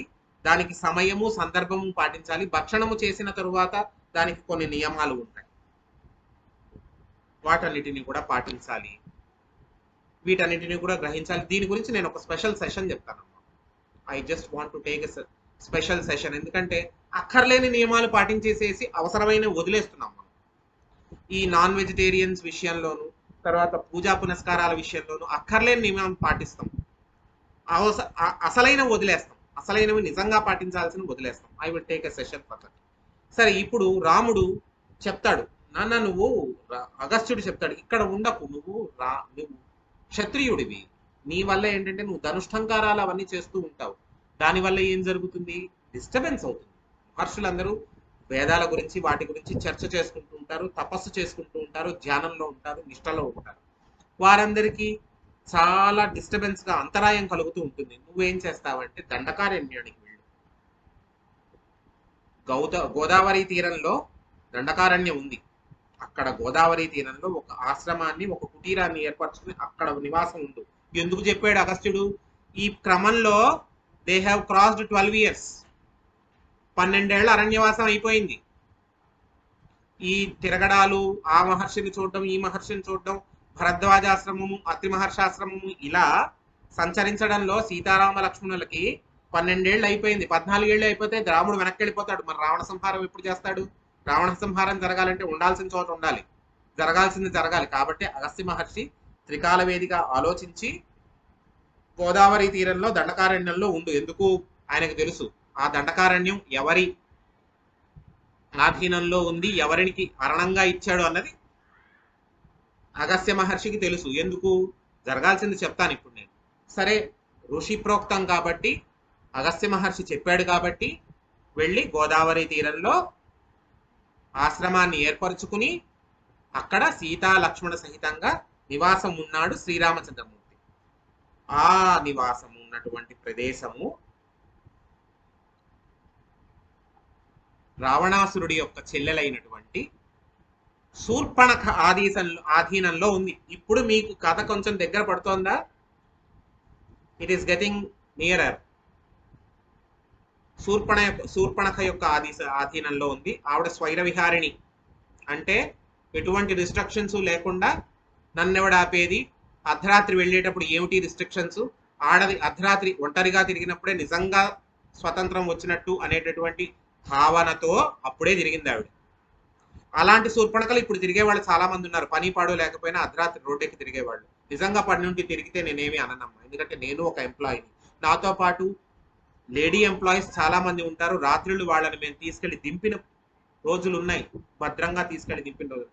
కానీ కొంతమంది ఉంటారు, సరదాగా రోడ్డు మీదకి వెళ్ళి చూద్దాం ఏం జరుగుతుందో, ఏం జరుగుతుందో అర్ధరాత్రి, ఏం జరుగుతుంది అర్ధరాత్రి. అర్ధరాత్రి నువ్వు చూసి తరించిపోయేటటువంటి చిత్రరాజాలును విచిత్రాలు ఏమీ లేవు అక్కడ దేశంలో. కానీ వెళ్తారు, అదో పిచ్చ, వెళ్తారు. అటువంటి రకపు స్త్రీ శూర్పణఖ, స్వైర విహారిణి. ఎటువంటి అడ్డు ఆపు లేకుండా చక్కగా తిరిగేయడం, జుట్టు విరబోసుకోవడం, బొట్టెట్టుకుపోవడం, తిరిగేయడం ఇష్టం వచ్చినట్టు. అది ఎందుకు తిరుగుతోంది? రావణాసురుడు ఆవిడకి అరణంగా ఇచ్చాడు. అరణము అంటే కట్నం కింద, పసుపు కుంకుమ కింద ఇస్తారంటారు చూడండి, అలా ఇచ్చాడు. ఎందుకు ఇచ్చాడు?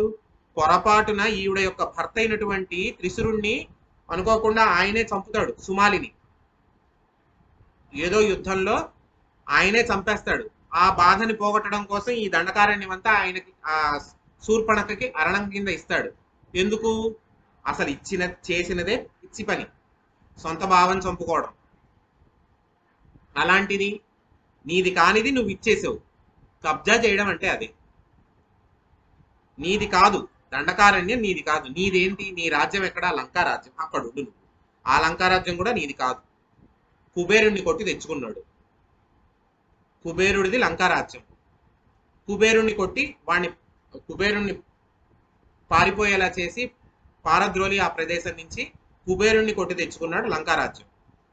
నువ్వు ఉంటున్నదే ఇంకొకళ్ళ దాంట్లో పరాయి సొమ్ము అనుభవిస్తున్నావు. నీది కాంది మళ్ళీ దానం ఇచ్చావు చెల్లెలికి. ఇదేం న్యాయం? రాక్షస నీతి అంటారు దీన్ని, రాక్షస చర్య అంటారు. అటువంటి చోట శూర్పణఖ తిరుగుతోంది. ఒక్క నిమిషం.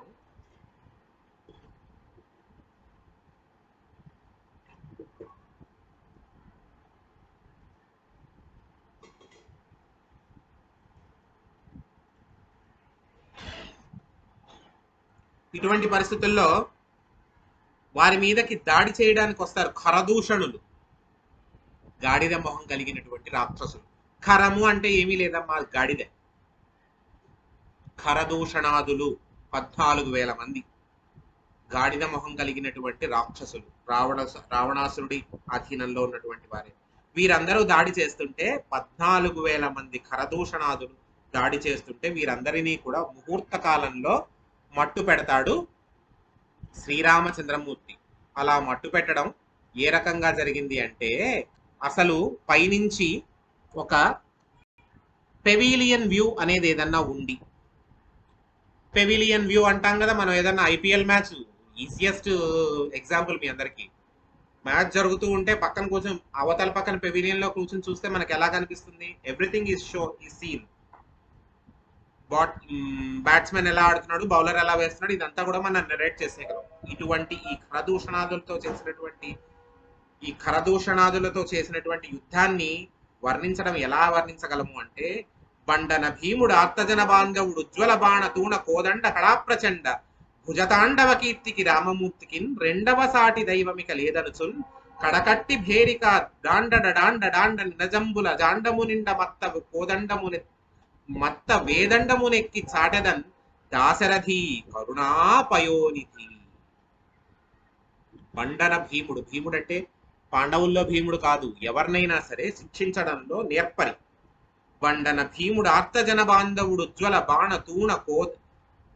బాణ తూణ కోదండ కళాప్రచండ భుజతాండవ కీర్తికి రామమూర్తికి రెండవ సాటి దైవమిక లేదనుచున్ కడకట్టి భేరిక ఢాండ నిదదంబుల జాండము నిండ మత్త వేదండము ఎక్కి చాటెదన్ దాశరథి. ఆయన యుద్ధం చేస్తుంటే నారి ఈ చేత్తో, ఎడం చేత్తో ధనుస్సు పట్టుకున్నాడు. అక్షయ బాణతూణీరాల్లోంచి ఇలా బాణం తీస్తున్నాడు, వేస్తున్నాడు. ఇలా బాణం తీయడము, ఇలా వెయ్యడము మాత్రమే కనిపిస్తోంది నాకు. అవి రెండూ కాకుండా ఈ భుజాలు రెండూ కూడా నాట్యం ఆడుతున్నట్టుగా కనిపిస్తున్నాయి అని చెప్పి రాశారు కంచర్ల గోపన్న గారు. రామదాసుగా ప్రసిద్ధి చెందినటువంటి కంచర్ల గోపన్న గారు దాశరథి శతకంలో ఏం రాశారు అంటే, నా రాముడు కరదూషణాదులతో యుద్ధం చేస్తున్నప్పుడు ఆయన బాణం పట్టుకోవడము, బాణం వేయడము, ధనుస్సు పట్టుకోవడము, బాణం వేయడము కన్నా కూడా నా రామచంద్రమూర్తి యొక్క ఆజానుబాహువులు రెండూ కూడా తాండవమాడాయి. ఆ ఖరదూషణాదులను సంహరించడం కోసం తాండవమాడాయి. అటువంటి స్ఫురద్రూపము, రెండవ సాటి దైవము, అటువంటి రూపము, అటువంటి దేవుడు లేడు అని చెప్పి నేను ఘంటాపదంగా చెప్పగలను. ఎటువంటి ఘంటాపదంగా చెప్పగలను? ఒక 4 రోడ్ల కూడలి, 4 రహదారుల కూడలి మధ్యలో ఒక పెద్ద మత్త గజేంద్రాన్ని, అంటే ఒక పెద్ద ఏనుగుని పెట్టుకుని, దాని మీద ఒక భేరి అంటే ఒక ఢక్కని పెట్టుకుని, ఆ ఢక్క కొడుతూ నా రాముడే దేవుడు, నిజంగా రాముడే దేవుడు, నిజంగా రాముడే దేవుడు. రామచంద్రమూర్తి యొక్క ప్రాశస్త్యాన్ని కంచర్ల గోపన్న గారు ఆనాడు అలా చెప్పారు. మనమందరం కూడా నేర్చుకోవాలి. ఆ తాండవమే కనిపించింది నాకు. అంతకు మించి ఇంకేమీ దొరకలే, అంతకు మించి నేనేమీ చూడలేకపోయాను. ఆ తాండవమే కనిపించింది నాకు. ఆ శాత్రవ సంహారం చేస్తున్నప్పుడు అపర ప్రళయకాల రుద్రుడిలా కనిపించినటువంటి నా రామచంద్రమూర్తి యొక్క భుజములు ఎటువంటి రకంగా పైకి కిందకి కదులుతూ ఎటువంటి రకంగా తాండవం చేశాయో ఆ తాండవమే కనిపించింది. ఆ తాండవమే శివకేశవ అభేదాన్ని కల్పించేందుకు అప్పటికి ఉన్నది రెండే, అయితే హరి లేకపోతే హర. రెండవ సాటి దైవం ఇక లేదు. అటువంటి ఆయనని మించిన దైవము, ఆయనకు సమానమైనటువంటి దైవము లేదు అంటే మరి రామదాస్ గారు ఏమన్నా శివకేశవ అభేదాన్ని చెప్పాడా? లేదు. ఆయన శివాయ విష్ణు రూపాయ శివరూపాయ విష్ణవే శివశ్చ హృదయం విష్ణోహ విష్ణోశ్చ హృదయం శివ. నేను ప్రతి వారము ఈ శ్లోకం చెప్తున్నాను, ప్రతి వారము వింటున్నారు, మనదే పుణ్యం. ఎందుకు? ఆయనకి భేదం లేదు, వారికి భేదం లేదు అనుకునేవాడిది మూర్ఖత్వం. రెండవ సాటి దైవము లేదు కాబట్టి రామచంద్రమూర్తి అంత కోలాహలంగా అంత బీభత్సంగా యుద్ధం చేశాడని చెప్పారు. కరదూషణాదులందరూ కూడా మట్టు పెట్టబడిపోయారు. తరువాత శూర్పణఖ వీరిని చూసి మోహిస్తుంది. స్వైర విహారిణి అని చెప్పా కదా, ఏ అడ్డు ఆపు లేదు, రిస్ట్రిక్షన్స్ లేవు, చెప్తే వినే రకము కాదు, తేలిపోయింది అది స్వైర విహారిణి. కాబట్టి వచ్చింది, రామచంద్రమూర్తిని చూసి మోహించడానికి వచ్చింది. నేను నీ మీద కామము పెంచుకున్నాను. కామము అంటే ఒకటే, ఇక్కడ కామము అంటే ఒకటే, మీకు అర్థమైపోతుంది. ఇది నిన్ను చూసి మోహిస్తున్నాను, నీవు నన్ను చేపట్టు అని చెప్పి అడుగుతుంది. అడిగితే రామచంద్రమూర్తి కుదరదు, నేను ఏకపత్ని వ్రతం నాది ఏకపత్ని వ్రతం, కాబట్టి నీవు అటువంటి కోరిక కోరవద్దు. ఇంకొకటి, నేను అరణ్యవాసంలో ఉన్నాను, బ్రహ్మచర్య దీక్షలో ఉన్నాను, నీ కోరిక సమంజసం కాదంటుంది. నీ వల్ల కాలేదు సరే అని చెప్పి నీ అంత అందగాడు నీ తమ్ముడు అని చెప్పి అక్కడికి వెళ్తుంది. ఎక్కడికి? లక్ష్మణుడి దగ్గరికి. ఈయన దగ్గరే పని కాలేదు, వెళ్ళెళ్ళి నిప్పుతో చలగాటం ఆడుతోంది, తెలియట్లేదు పిచ్చిదానికి. ఇంత సౌమ్యంగా చెప్పి ఇంత అందగాడైనటువంటి రాముడి దగ్గరే పని కాలేదు. అంతే అందగాడు లక్ష్మణుడు కూడా. మనం మొదటి నుంచి చెప్పుకున్నాం, రాముడు ఎంతటి అందగాడో లక్ష్మణుడు కూడా అంతే అందగాడు. లక్ష్మీ కళ కలిగినటువంటి వాడు ఇంకెంత అందంగా ఉంటాడు. నన్ను గట్టిగా మాట్లాడితే అసలు లక్ష్మణుడే అందగాడేమో రాముడి కన్నా కూడా. మనం బాగా అలా రిజిస్టర్ అయిపోయింది. శ్రీరాఘవం దశరథాత్మజమ ప్రమేయం ఆజానుబాహుం అరవిందరాయదాక్షం అని చెప్పి మనకి హీరో సెంట్రిఫై చేసుకుని మాట్లాడటం మనకు అలవాటు అయిపోవడం వల్ల రాముడి గురించి ఎక్కువ మాట్లాడుకున్నాం. లక్ష్మణుడు లక్ష్మీ కళా సంపన్నుడు కాబట్టి లక్ష్మణుడు అసలు ఎంత అందగాడో ఎవరు చూశారు? అవునా కాదా? లక్ష్మణుడు అసలు ఎంతటి అందగాడో ఎవరు చూశారు? లక్ష్మణుడి దగ్గరికి వెళ్ళింది. మా అన్న చెప్పిన తర్వాత నువ్వు వినలేదు, నా దగ్గరికి వచ్చావు, అసలే ముక్కోపి, కాళ్ళకి చెప్పులు లేవు, నీళ్లు కావాలంటే కొన్ని మైళ్ళ దూరం వెళ్ళి తెచ్చుకోవాలి, ఇంత చిరాకులో ఉన్నాడు, ఆకలి నిద్ర ఆపుకుంటున్నాడు. ఇలాంటి పిచ్చి కోరికతో వస్తే ఏమంటుంది? ఎవరికైనా ఎలాంటి భావన కలుగుతుంది? చెప్పాడు కుదరదని.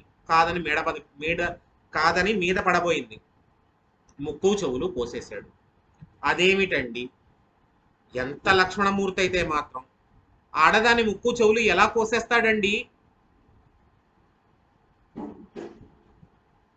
Abusing a female, how is it possible? ఎంత న్యాయం అది? మ్యాన్ హ్యాండిల్ చేస్తారా అలాగా? ఇటువంటి ప్రశ్నలన్నీ వెయ్యకండి. ఎందుకు? అది ధర్మము. రాక్షసి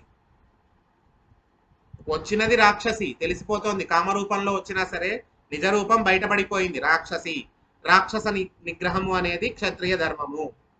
అది ఆడ మగ ఇంకోట వదిలేయండి, రాక్షసులు నిగ్రహించి తీరాలి. కాబట్టి కోసేసింది. ఆ కోసేయడం వల్ల ఏం జరిగింది అంటే ఒక్కసారిగా ఇక్కడి నుంచి బయలుదేరి వెళ్ళి ఆకాశ మార్గంలో రావణాసురుడి యొక్క సభలో పడింది. శూర్పణఖ అన్న అంటూ అరుచుకుంటూ వెళ్ళి రావణాసురుడి సభలో పడింది. రాముడన్న దశరథ మహారాజు యొక్క కొడుకుట, అయోధ్యానగర వాసిట, అయోధ్యానగరపు ఏలికట,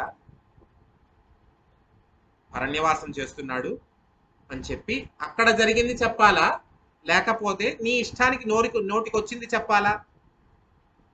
ఏం చెప్పింది? రాముణ్ణి చూసి నేను మోహించాను అంటే సిగ్గు లేదా అని తిడతాడు ముందు. ఏ అన్నగారైనా సరే తిడతాడు, రావణాసురుడి సంగతి ఎలా ఉన్నా సరే. కానీ ఈవిడేం చెప్పింది? సీత అపురూప సౌందర్యవతి, నీ పక్కన ఉంటే నీ తేజస్సు ఇంకాస్త పెరుగుతుందని చెప్పి ఆ సీతని తేబోతే అన్నదమ్ములైనటువంటి రాముడును లక్ష్మణుడు కలిసి నా ముక్కు చెవులు కోసేసి నన్ను ఇలాగ అందవిహీనంగా తయారు చేసి నీ ముందు ఇలా పడేలా చేశారు అంటే రగిలిపోతాడు ద్వేషంతో రావణుడు. ఎందుకు? ఎంతటి అన్నగారైనా సరే అక్క చెల్లెళ్ళ విషయంలో ఏదైనా హాని జరిగింది అంటే ఎంతటి కర్కోటకుడైనా సరే కాస్తో కూస్తో కరుగుతాడుగా. ఆ మాత్రం కూడా బంధం ఉండదా అక్క చెల్లెళ్ళని చూస్తే? అక్క చెల్లెళ్ళకి ఒంటి మీద కాస్త ఒక నెత్తుటి బొట్టు వచ్చింది, ఏదో గీరుకుంది, ఏదో మేకు గీరుకుని కాస్త నెత్తుటి బొట్టు వస్తేనే విలవిల్లాడిపోతారు అన్నదమ్ములు. అయ్యో పిల్లకి ఏమైపోయిందో నా మటుకు నేను 100 ఫోన్లు చేస్తాను మా చెల్లెళ్ళకి, అది వేరే విషయం. ఇక్కడ అడ్మిన్స్ లో కూడా చాలా మంది ఉన్నారు, ఏదన్నా ఉంటే ఎన్నిసార్లు సతాయిస్తానో వాళ్ళకి తెలుసు. కాబట్టి ఇన్నిసార్లు మనం అడుగుతాం. సొంత చెల్లెలు ముక్కు చెవులు కోసేశారు.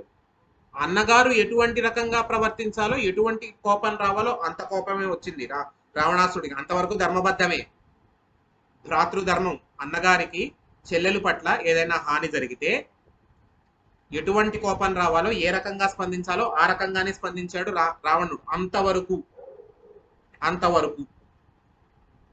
తరువాత చెప్పకూడని మాటలు చెబితే అప్పుడు నిర్ణయించుకుంటాడు, లేదు ఆ సీత ఎవరైతే ఉందో ఆమె ఈ అంతఃపురంలో ఉండి తీరాల్సిందే, సీతాపహరణం జరగాల్సిందే, ఆ సీత మన అంతఃపురంలో ఉండాల్సిందే అని చెప్పి అప్పుడు జాలు విద్యా నిపుణుడైనటువంటి మారీచుడిని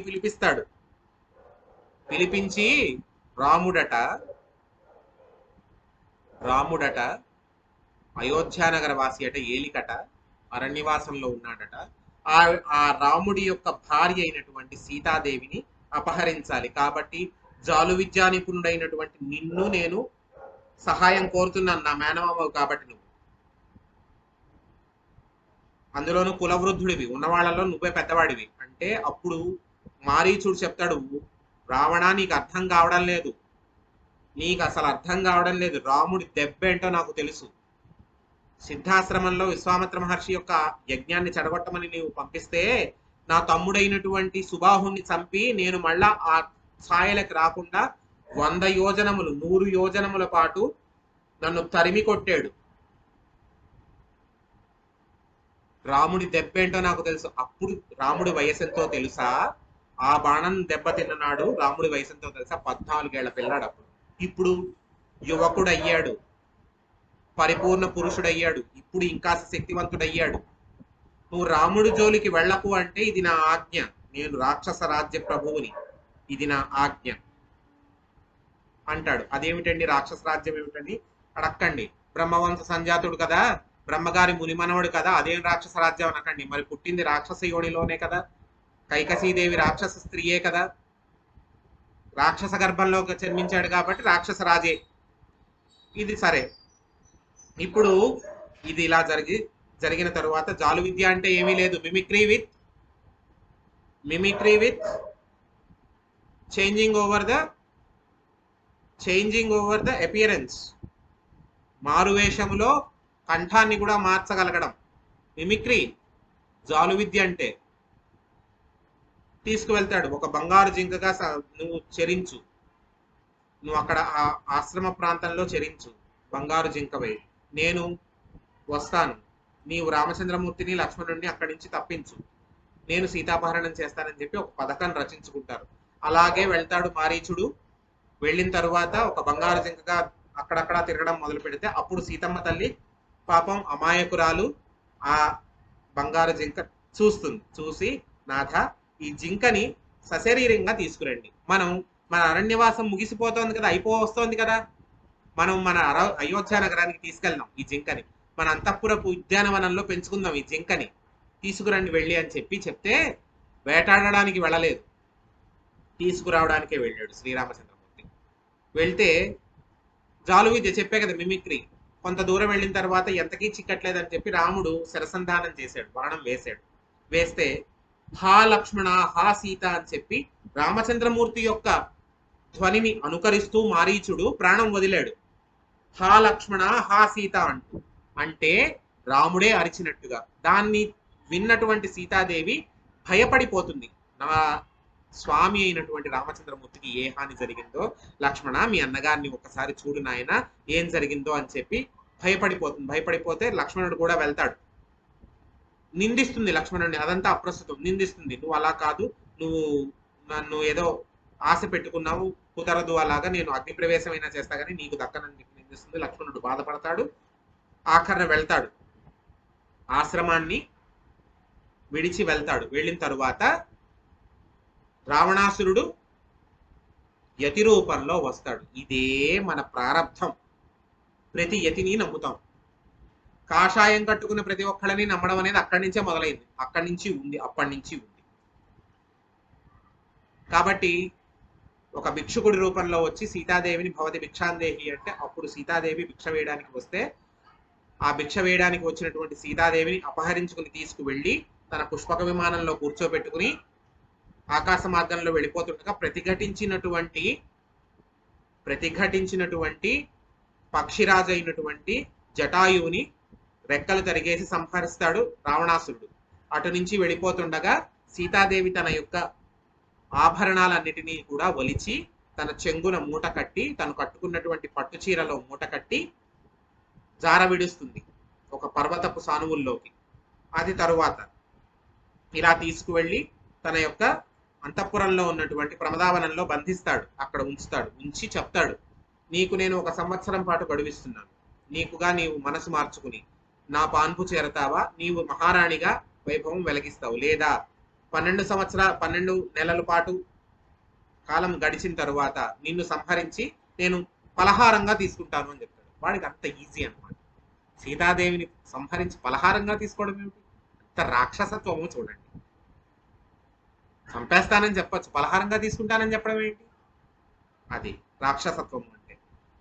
సరే, ఇదంతా కూడా రాక్షస మాయ అని తెలుసుకుంటాడు శ్రీరామచంద్రమూర్తి. తెలుసుకుని మళ్ళా కుటీరానికి వచ్చి రామలక్ష్మణులు ఇద్దరు కూడా సీతాదేవిని వెతుకుతారు. ఎక్కడా కూడా సీతాదేవి యొక్క జాడ కనిపించదు. చాలా పరిపరి విధాల బాధపడతారు ఇద్దరు కూడా. ఎంతో అన్వేషిస్తారు, ఎంతో వెతుకుతారు, దొరకదు సీతమ్మ తల్లి. ఈ క్రమంలో అరణ్యమంతా వెతుక్కుంటూ వెళ్తే కబంధుడు అనేటటువంటి రాక్షసుడు సీతమ్మ తల్లిని రామలక్ష్మణుల్ని చూసి వాళ్ళనిద్దరినీ కూడా బంధిస్తాడు, తన చేతుల్లో బంధిస్తాడు. ఆ రాక్షసుడిని ఆ చేతులు నరికి ఆ రాక్షసుడికి శాప విమోచనం చేసి ఆ చెర నుంచి బయటపడి అక్కడి నుంచి ముందుకు సాగుతూ ఉండగా శబరిమాత యొక్క ఆశ్రమం కనిపిస్తుంది. వినండి, శబరిమాత యొక్క ఆశ్రమం కనిపిస్తుంది. ఆ శబరిమాత యొక్క ఆశ్రమం కనిపించి అక్కడికి వెళ్ళేసరికి శబరిమాతకి తెలుసు, అంతో ఇంతో పూర్వజ్ఞానము అనేది ఉంది శబరిమాతకి. ఆమె శ్రీరామచంద్రమూర్తి యొక్క రాక కోసం ఎదురు చూస్తూ ఉంటుంది. ఎదురు చూసి, నేను సీతాసహితమైనటువంటి రాముణ్ణి చూద్దామని అనుకున్నాను, కానీ ఈనాడు ఇలా రామదర్శనం చేసుకోవాల్సి వచ్చిందని బాధపడి, రామా బాధపడకు, నీకు స్నేహం చేసి, నీతో పాటు స్నేహంగా ఉండి నీకు సహాయం చేయగలిగినటువంటి యోధుడు ఉన్నాడు. ఎందుకు, ఆయన కూడా ఇటువంటి బాధే పడుతున్నాడు. వానర యోధుడైనటువంటి సుగ్రీవుడు కూడా నీలాగే భార్యావియోగాన్ని అనుభవిస్తున్నాడు. భార్య దూరమై ఇబ్బంది పడుతున్నాడు. నీవు అతనితో చెలిమి చేసుకో, అతనితో మైత్రి అంటే స్నేహం చేసుకో. Go and meet him. అతనితో మైత్రి చేసుకుని ఆయనకి నీవు సాయం చేయి, వానరులందరూ నీకు సహాయం చేస్తారు, అతని ఆధీనంలో ఉన్నటువంటి వానరులందరూ నీకు సహాయం చేస్తారు అని చెప్పి తను తింటున్నటువంటి పండ్లను పెట్టి అయ్యకి ఆకలి తీర్చింది. రామయ్య తండ్రికి ఆకలి తీర్చింది శబరిమాత. మహానుభావురాలు, ప్రాతస్మరణీయురాలు. తీర్చి చెప్తుంది, కపిరాజు అయినటువంటి సుగ్రీవుడి దగ్గరికి వెళ్ళు, ఆయనకి సహాయాన్ని అర్థించు, నీవు సహాయం చేయి, నీకు సహాయం చేస్తాడు అని చెప్తే, ఆ శబరిమాత యొక్క సలహా మేరకు కిష్కింధారాజ్యపు పొలిమేరల్లో ఉన్నటువంటి పర్వతంలో గుహలో నివసిస్తున్నటువంటి సుగ్రీవుణ్ణి వెతుక్కుంటూ వెళ్తాడు శ్రీరామచంద్రమూర్తి. సుగ్రీవుడు ఎటువంటి పరిస్థితుల్లో ఉన్నాడు, ఎవరిని చూసినా భయపడిపోయే పరిస్థితుల్లో ఉన్నాడు సుగ్రీవుడు. ఎందుకు, ఆయనకున్నటువంటి అనుభవం అది. ఆయన యొక్క అన్నగారైనటువంటి వాలి ఒక విచిత్రమైనటువంటి పరిస్థితుల్లో తమ్ముడితో విభేదించి రాజ్యం నుంచి వెళ్ళగొట్టాడు సుగ్రీవుణ్ణి. వాలి, సుగ్రీవుడు ఇద్దరు కూడా కవల పిల్లలు. వాలి సుగ్రీవులు ఇద్దరు కూడా కవల పిల్లలు. అటువంటి పరిస్థితుల్లో వాలి దుందుబి అనేటటువంటి ఒక రాక్షసుడితో యుద్ధం చేసినటువంటి సందర్భంలో ఒక గుహలోకి వెళ్ళి కొన్ని దినాల పాటు 18 రోజుల పాటు 18 రోజుల పాటు యుద్ధం చేస్తూ ఆ గుహలోనే ఉండిపోవడం వల్ల ఆ గుహలోంచి రక్తము ఏరులుగా పారుతూ బయటికి రావడం వల్ల వీరందరూ కూడా భ్రమిస్తారు. వాలికి ఏదైనా సరే హాని కలిగిందేమో, వాలి సంహరింపబడ్డాడేమో అనేటువంటి భ్రమలో ఉండిపోయి ఆ గుహ యొక్క ద్వారాన్ని మూసేస్తారు. మూసేస్తే అక్కడ జరిగిందేంటి, దుందుబి మరణిస్తాడు. దుందుబే మరణిస్తాడు. కానీ వాలి బయటికి రావడానికి ద్వారం మూసుకుపోయేసరికి వాలి బయటికి ఆ రాళ్లన్నీ పగలగొట్టుకుని వచ్చి, సుగ్రీవుడు నేను రాకుండా చేశాడు, రాజ్యాన్ని దక్కించుకోవడం కోసం నేను రాకుండా చేసి నన్ను రాజ్యానికి దూరం చేయాలనేటటువంటి దుష్ట ఆలోచనతో ఉన్నాడని చెప్పి భ్రమపడతాడు. వాలి కూడా భ్రమపడి సుగ్రీవుణ్ణి రాజ్య బహిష్కారం చేసేస్తాడు. బహిష్కారం చేస్తే ఈ సుగ్రీవుడు అనుయాయులైనటువంటి జాంబవంతుడు, హనుమంతుడు, నీలుడు ఇటువంటి వారందరూ కూడా ఒక పర్వతపు సానుల్లో ఉంటారు. ఉండి ఇప్పుడు సుగ్రీవుడు ఎవరో మానవులు వస్తున్నారు, ఏం చేయమంటావు, ఎలాగ ఇప్పుడు వాళ్ళని ఎదుర్కోవడం అనేటటువంటి భయంతో ఉంటే అప్పుడు హనుమంతుడు వారిని పరీక్షించి శ్రీరామచంద్రమూర్తిగా కనుగొని, నీవు భయపడక్కర్లేదు సుగ్రీవ, మనకి సహాయం చేయదగ్గ యోధులే వీరు, క్షత్రియ పుత్రులు అని చెప్పి వారికి వీరికి కూడా స్నేహం కలిగేటటువంటి అనునయ వాక్యాలు మాట్లాడి వారిద్దరికి స్నేహాన్ని కుదురుస్తారు. రామ సుగ్రీవులిద్దరికి కూడా స్నేహాన్ని కుదురుస్తారు హనుమంతుల వారు. ఇక్కడి నుంచి మొదలవుతుంది స్వామి యొక్క ప్రసక్తి. మొదలైతే సుగ్రీవుడి వల్ల వాలి యొక్క పరిస్థితి తెలుసుకుని తన భార్య అయినటువంటి రుమ కూడా అక్కడే ఉందన్నటువంటి మాటని తెలుసుకుని రాముడు వాగ్దానం చేస్తాడు. ధర్మభ్రష్టత్వం అది. నీ భార్యని నీవు జీవించి ఉండగా నీ భార్యని తను చేపట్టడం అనేది ధర్మభ్రష్టత్వం. అదేంటి, జీవించిన తర్వాత అయినా చనిపోయిన తర్వాత అయినా చేపట్టచ్చా అంటే అది చేపట్టచ్చు. వానర ధర్మం ప్రకారం అన్నగారు చనిపోతే అన్నగారి భార్యని నీవు భార్యగా అంగీకరించవచ్చు, అది కూడా ఆవిడ అంగీకరిస్తుంది. కాబట్టి నీవు జీవించి ఉండగా నిన్ను అలా బహిష్కరించకూడదు, ఇంకొకటి నీ భార్యని చేపట్టకూడదు, కాబట్టి నేను నిన్ను రక్షిస్తానని చెప్పి వాలితో యుద్ధానికి వెళ్ళమని చెప్పి పద్మకేసరముల మాల వేసి ముందు యుద్ధానికి వెళ్తాడు. వాలితో యుద్ధానికి వెళ్ళు అని చెప్తే వెళ్తాడు. వాలి కూడా ప్రతిఘటిస్తాడు. శుభ్రంగా తుక్కు కింద కొడతాడు. ఒళ్ళంతా కూడా మెదిసిపోయేలాగా కదిపిపోయేలాగా కొడతాడు. కొడితే రామా నీవు చెప్పావు రక్షిస్తానని చెప్తే నీ మాట పట్టుకుని వెళ్ళాను అంటే, కాదయ్యా, నీవు నీ అన్నైనటువంటి వాలి ఇద్దరు కవల పిల్లలు అవ్వడం వల్ల ఒకే రకమైనటువంటి రూపంతో ఉండడం వల్ల పోల్చుకోలేకపోయాను, కాబట్టి నువ్వు ఒక పని చేయి అని చెప్పి లక్ష్మణుడు అక్కడ తీగలు పొదల్లో ఉన్నటువంటి పద్మకేసరాలు అనేటటువంటి పూల మాల తీసి ఒక తీగనంతా అల్లి సుగ్రీవుడి మెడలో వేసి, ఇప్పుడు వెళ్ళు, నిన్ను ఇప్పుడు మేము పోల్చుకోగలం, ఇప్పుడు వెళ్ళు అని చెప్తే మళ్ళీ యుద్ధానికి వెళ్తాడు. అప్పుడు తార చెప్తుంది, వాలి భార్య అయినటువంటి తార చెప్తుంది, నువ్వు ఏమాత్రం ఓపిక లేకుండా ఒళ్ళంతా పిండి ముద్దలాగా మెదిపేసి పంపించవు, అయినా సరే మళ్ళీ యుద్ధానికి వస్తున్నాడంటే ఏదో మర్మం ఉంది, విను అంటే వినలేదు. వాలి భార్య మాట వినకుండా నీకేం తెలుసు పోవతలకని చెప్పి మళ్ళీ యుద్ధానికి వెళ్తాడు. అప్పుడు రాముడు యుద్ధం జరుగుతుండగా శరసంధానం చేసి వాలి సంహారం చేస్తాడు. వాలి సంహారం అంటే వాలిని బాణం వేసి పడగొడతాడు. అందరూ అంటారు చెట్టు చాటున నుంచి కొట్టాడు, అదేం ధైర్యము, రాముడేం వీరుడు, చెట్టు చాటు నుంచి ఎవరిని కొట్టాలో రాముడికి ధర్మం తెలుసు. జంతువులని వానరులని చెట్టు చాటు నుంచే కొడతాడు, ఎదురేగి కొట్టాడు. పెద్ద పులి నేను వానరులని ఎదురేగి కొట్టరు, ఎవరిని ఎలా సంహరించాలో అలాగే సంహరించాలి. అప్పుడు వాలి అడుగుతాడు, నీవు ఏమి ధర్మమూర్తివి రామచంద్ర, నీవు నన్ను ఇట్లాగా సంహరిస్తావా అంటే, నేను చేసినది ధర్మం. ఎందుకు, నీవు అధర్మంగా నీ తమ్ముడి భార్య అయినటువంటి రుమని నీ దగ్గర ఉంచుకొని అనుభవిస్తున్నావు, అది అధర్మం. ఇంకొకటి, నీవు నిజం తెలుసుకోకుండా నీ తమ్ముడైనటువంటి సుగ్రీవుణ్ణి రాజ్య బహిష్కారం చేశావు. నీవు కుటుంబంలో కూర్చుని మాట్లాడుకున్నావా, ధర్మాన్ని నీవు పాటించావా, నీ పట్ల ఇంకొకళ్ళు ధర్మం ఎందుకు పాటించాలి? When you are not following the rules and regulations, how would you expect someone to follow the rules and regulations in your favor? Everything could be positive when you follow everything. If you don't follow and everything and you expect everything to be positive at your favor, how is it possible? And how is it fair?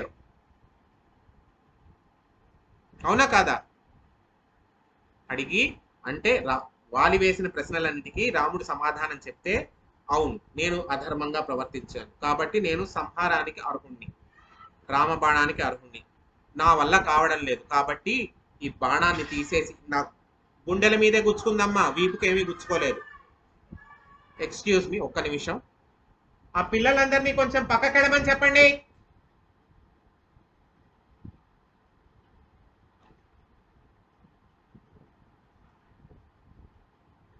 గుండెల మీద గుచ్చుకుంది, వీపు మీద గుచ్చుకోలేదు. వీపు మీద ఏనాడు కూడా వాలికి వేసినటువంటి బాణం వాలి వీపు మీద గుచ్చుకోలేదు, గుండెల మీదే గుచ్చుకుంది. వాలి అడుగుతాడు, నేను ఈ నొప్పి భరించలేకపోతాను, బాణాన్ని లాగేస్తే నేను ప్రాణం వదిలేస్తాను సునాయాసంగా అంటే, అప్పుడు సుగ్రీవుని పిలిచి చెప్తాడు, నీ పట్ల నేను తప్పు చేశాను కాబట్టి నీవు నా కొడుకుని నీవు నిరాదరించవద్దంటే సుగ్రీవుడు చాలా బాధపడతాడు. అధర్మంగా ప్రవర్తించావు కాబట్టి అన్న నీ మీద నేను దాడి చేయవలసి వచ్చింది, లేదంటే నీకు నాకు అసలు ఎటువంటి విభేదము లేదు. కాబట్టి ఇప్పుడు చెప్తున్నాను, నాకు పిల్లలు లేరు కాబట్టి నా బిడ్డగా చూసుకుంటాను అంగదుడిని, అంగదుడే రాజ్యాధికారి, యువరాజ్య పట్టాభిషేకం చేస్తాను అంగదుడికి, కాబట్టి నీవు బాధపడవద్దు అని చెప్పగా అప్పుడు వాలి సంతోషంగా ప్రాణాలు వదులుతాడు. తరువాత సుగ్రీవుడికి కిష్కిందాపురకు రాజ్య పట్టాభిషేకం చేస్తాడు రాముడు. ఆ తరువాత వర్ష ఋతువు గడిచిన తరువాత అన్ని ప్రదేశాలకి, అన్ని దిక్కులకి, దక్షిణ దిక్కుకి, తూర్పు దిక్కుకి, పడమరకి, ఉత్తరానికి అన్నిటికీ కూడా ప్రతినిధులుగా కొంతమందిని ఉంచి ఆ దిక్కుల యొక్క విశేషాన్ని చెప్పి, ఆ దిక్కుల యొక్క విశేషం తెలుసుకోవాలంటే ఒక్కసారి మనం రామాయణంలో చెప్పుకున్నాం, ఏ దిక్కులో ఏముంటుంది, ఏ దిక్కుకి ఎవరు వెళ్ళారు, ఏ దిక్కుకి ఎవరు అధిపతి అనేది మనం చెప్పుకున్నాం. సరే ఎపిసోడ్ చూడండి. కాబట్టి అన్ని దిక్కులకి పంపించి ఉత్తర దిక్కు, దక్షిణ దిక్కుకు మాత్రం అంగదుడి పర్యవేక్షణలో జాంబవంతుణ్ణి, నీలుడిని, హనుమంతుడిని పంపిస్తారు. హనుమంతుడు ఇలా పెట్టు కూర్చుంటాడు. ఆంజనేయ స్వామి వారు నా వల్ల ఏమవుతుంది, ఈయన నన్ను పంపిస్తున్నాడు, నిజంగా ఒకవేళ సీతమ్మ తల్లి కనిపించిందే అనుకోండి, నేను ఫలానా నేను ఎలాగ ఆయనకి ఎలా చెప్పుకోను, ఆయన ఎలా గుర్తుపడుతుంది ఆవిడ మమ్మల్ని, ఎలాగ ఇదంతా అసలు ఏం జరుగుతుంది అని అంటే, అప్పుడు రామచంద్రమూర్తికి ఎక్కడో కాస్తో కూస్తో నమ్మకం, ఖచ్చితంగా ఈయనే కార్యసాధకుడు, ఆయన కాకపోతే ఇంకెవరండి, ఆయనే కార్యసాధకుడు అనేటటువంటి విషయాన్ని మనస్ఫూర్తిగా గ్రహించి నమ్మి శ్రీరామచంద్రమూర్తికి తన యొక్క అంగుళికాన్ని అంటే ఉంగరాన్ని ఇచ్చి పంపిస్తాడు. హనుమా, నీవు కార్యసాధకుడు, నాకు తెలుసు, నాకు నీ మీద అపారమైనటువంటి నమ్మకం ఉంది, కాబట్టి నీవు ఖచ్చితంగా చేయగలవు, కాబట్టి సీతమ్మ తల్లి కనిపిస్తే నీవు ఈ ఆనవాలు ఇచ్చి ఆమెకి నీవు ఎవరు ఏమిటి చెప్పి నా గురించి కూడా నేను ఎక్కడున్నాను, ఎలా ఉన్నాను అన్నది చెప్పు అని చెప్తే, అప్పుడు శ్రీరామచంద్రమూర్తి ఆశీర్వచనం తీసుకుని దక్షిణ దిక్కుకు వెళ్లాల్సిన వాళ్ళందరూ వెళ్ళి దక్షిణ దిక్కు కొస వరకు వెతుకుతారు. కానీ 100 యోజనాల సముద్రము అవతల పక్కన ఉంది, ఇండియన్ ఓషన్. కరెక్ట్గా ఈజీగా మీ అందరికీ అర్థం అవ్వాలని చెప్తున్నాను. దక్షిణాపదం మొత్తం కొస వరకు వెతుకుతారు, అంతకు మించి దాటి వెళ్ళలేరు, ఎందుకు, అవతల పక్క సముద్రం ఉంది. సముద్రాన్ని దాటి వెళ్ళగలిగిన వాళ్ళు ఎంతమంది ఉన్నారు, ఎవరూ లేరు. ఎవరి శక్తి ఎంతో ఎవరికీ తెలియదు. ఇలా ఉండగా స్వయం ప్రభా బిలము అని చెప్పి లోపల ఒక బిలం, ఒక గుహ, స్వయం ప్రభా బిలము, ఏమీ లేదు, సెల్ఫ్ ఇల్యూమినేషన్, స్వయం ప్రభ, స్వంతగా ప్రకాశించున్నది, స్వంతగా ప్రభ ప్రకాశించున్నది. స్వయం ప్రభాబిలంలోకి వెళ్ళి మనము సీతమ్మ తల్లి జాడ తెలుసుకోలేకపోతే నెల రోజుల లోపల వెళ్ళాలి, సుగ్రీవుడి ఆజ్ఞ. నెల దాటిపోయింది, సీతమ్మ తల్లి జాడ తెలియడం లేదు. అక్కడికి వెళ్తే సుగ్రీవుడు చంపేస్తాడు, జాడ తెలుసుకోకుండా వస్తే కుదరదని చెప్పాడు. అలాగని దాటి వెళ్ళామా, సముద్రాన్ని దాటి వెళ్లే శక్తి మనకు లేదు. ఎలాగ ఇది అని చెప్పి ఈ రామకథ అంతా వెనక నుంచి ముందుకు చెప్పుకుంటారు. ఈ రాముడేమిటి అసలు ముందు నుంచి చెప్తారు. ఈ రాముడేమిటి యజ్ఞపురుషుడిగా ఆవిర్భవించినప్పుడు యజ్ఞపురుషుడు ఆవిర్భవించి పాయసం ఇవ్వడం ఏమిటి, ఒక ప్రశ్నార్థకంగా అనమాట. రాముడు దశరథ మహారాజు ఏమిటి, సంతానం లేకపోవడం ఏమిటి, యజ్ఞపురుషుడు రావడం ఏమిటి, పాయసం ఇవ్వడం ఏమిటి, ముగ్గురు కూడా గర్భవతులు అవ్వడం ఏమిటి, రామ లక్ష్మణ భరత శత్రుఘ్నులు పుట్టడం ఏమిటి, విశ్వామిత్ర మహర్షి సిద్ధాశ్రమానికి తీసుకెళ్లి యాగరక్షణ చేయడం ఏమిటి, మిథిలా నగరానికి తీసుకెళ్లి శివదోద్భంగం చేయడం ఏమిటి, తరువాత సీతమ్మ తల్లితో సహా వెళ్లి అయోధ్య నగరంలో నివసించడం ఏమిటి, దశరథ మహారాజు యువరాజ్య పట్టాభిషేకం చేస్తానడం ఏమిటి, కైకమ్మ తల్లి వరాలు అడగడం ఏమిటి, ఈ వరాలు అడిగితే ఈ రామచంద్రమూర్తి అరణ్యవాసానికి రావడం ఏమిటి, అరణ్యవాసానికి వచ్చినటువంటి రామచంద్రమూర్తిని అగస్త్య మహర్షి దండకారణ్యంలో ఉండమనడం ఏమిటి, శూర్పణకు వెళ్లి రామచంద్రమూర్తిని మోహించడం ఏమిటి, లక్ష్మణుడు శూర్పణక యొక్క ముక్కుచెవులు కోసేయడం ఏమిటి, సీతామహాసాధ్విని అపహరించడం ఏమిటి, బంగారు జింకని వేటాడడం ఏమిటి, సీతామహాసాధ్విని అపహరించడం ఏమిటి, సుగ్రీవుడితో మైత్రి చేసుకోవడం ఏమిటి, మనల్నందరినీ ఇలా వెతకమని పంపించడం ఏమిటి అని చెప్పి అప్పటి వరకు జరిగినటువంటి రామకథనంతా కూడా ఏమిటి ఏమిటి ఏమిటి అంటూ ఒక ప్రశ్న కింద ఒక కథ కింద చెప్పుకుంటాడు. చెప్పుకునేసరికి ఇదంతా కూడా వింటాడు. మధ్యలో జటాయువు రావడం ఏమిటి, రావణుడు నిగ్రహించడం ఏమిటి, జటాయువు చేతులు నరికేయడం ఏమిటి, రామచంద్రమూర్తి యొక్క జటాయువుని సంహరించడం ఏమిటి, రామచంద్రమూర్తి లక్ష్మణుడు జటాయువుకి అంత్యేష్టి చేయడం ఏమిటి అని చెప్పుకుంటూ ఉండగా జటాయువు తమ్ముడైనటువంటి సంపాతి వింటాడు. ఆ స్వయం ప్రభాబిలం బయట ఒక రాతి మీద కూర్చుని ఉన్నటువంటి సంపాతి వింటాడు. ఆ సంపాతికి రెక్కలు ఉండవు, కొన్ని కారణాల వల్ల రెక్కలు ఉండవు, కాలిపోతాయి, సూర్యరశ్మికి కాలిపోతాయి, సూర్యుడి యొక్క వేడికి కాలిపోతే సంపాతి వింటాడు. విని అదేమిటి, నా అన్న గురించినటువంటి ప్రస్తావన వచ్చింది, నా అన్న జటాయువు కదా, ఈ జటాయువు గురించినటువంటి ప్రస్తావన మీ నోట్లోంచి వచ్చిందని చెప్పి పూర్వకథనంతా మళ్ళీ తెలుసుకుంటే అప్పుడు చెప్తాడు, నన్ను కాస్త మహేంద్రగిరి పైకి తీసుకెళ్లి కూర్చోబెట్టండి. మహేంద్రగిరి అన్నిటికన్నా కూడా ఎత్తైనటువంటి ప్రదేశం. నన్ను మహేంద్రగిరి పైకి తీసుకెళ్లి కూర్చోబెడితే నేను చూడగలను, ఎంతటి దూరమైనా సరే మా పక్షి జాతికి అదొక వరం, అదొక శక్తి, మేము చూడగలం, 100 యోజనముల పాటు చూడగలం అని చెప్పి మహేంద్రగిరికి తీసుకెళ్లి కూర్చోబెట్టిన తర్వాత సంపాతి తన నేత్ర దృష్టి పూర్తిగా ప్రసరించి చూస్తే అవతల పక్క రావణాంతఃపురంలో ఉన్నటువంటి ప్రమదావనము, ఆ వనంలో సించుపా వృక్షం కింద కూర్చున్నటువంటి సీతమ్మ తల్లి శోకిస్తూ కనిపిస్తారు సంపాతికి. అప్పుడు సంపాతి చెప్తాడు, భయపడకండి, సీతమ్మ తల్లి బ్రతికే ఉంది, రావణాంతఃపురంలో ప్రమదావనంలో సించుపా వృక్షం కింద కూర్చుని శోకిస్తోంది, వెళ్ళండి అంటే అప్పుడు వీళ్ళందరూ క్యాలిక్యులేట్ చేసుకోవడం మొదలు పెడతారు, అంచనా వేసుకోవడం మొదలు పెడతారు. నువ్వెంత ఎగరగలవు, నీనుడు ఎంత ఎగరగలడు, అంగదుడు ఎంత ఎగరగలడు, ఇలా క్యాలిక్యులేట్ చేసుకుంటారు. అప్పుడు జాంబవంతుడు అంటారు, తాత అని పిలుస్తారు. జాంబవంతుడు ఎందుకు, బ్రహ్మగారి కొడుకు జాంబవంతుడు. బ్రహ్మగారు సృష్టి మొదట్లో బ్రహ్మగారు ఆవులిస్తే పుట్టినవాడు జాంబవంతుడు. బ్రహ్మగారు ఆవులిస్తే పుట్టినటువంటి వాడు జాంబవంతుడు.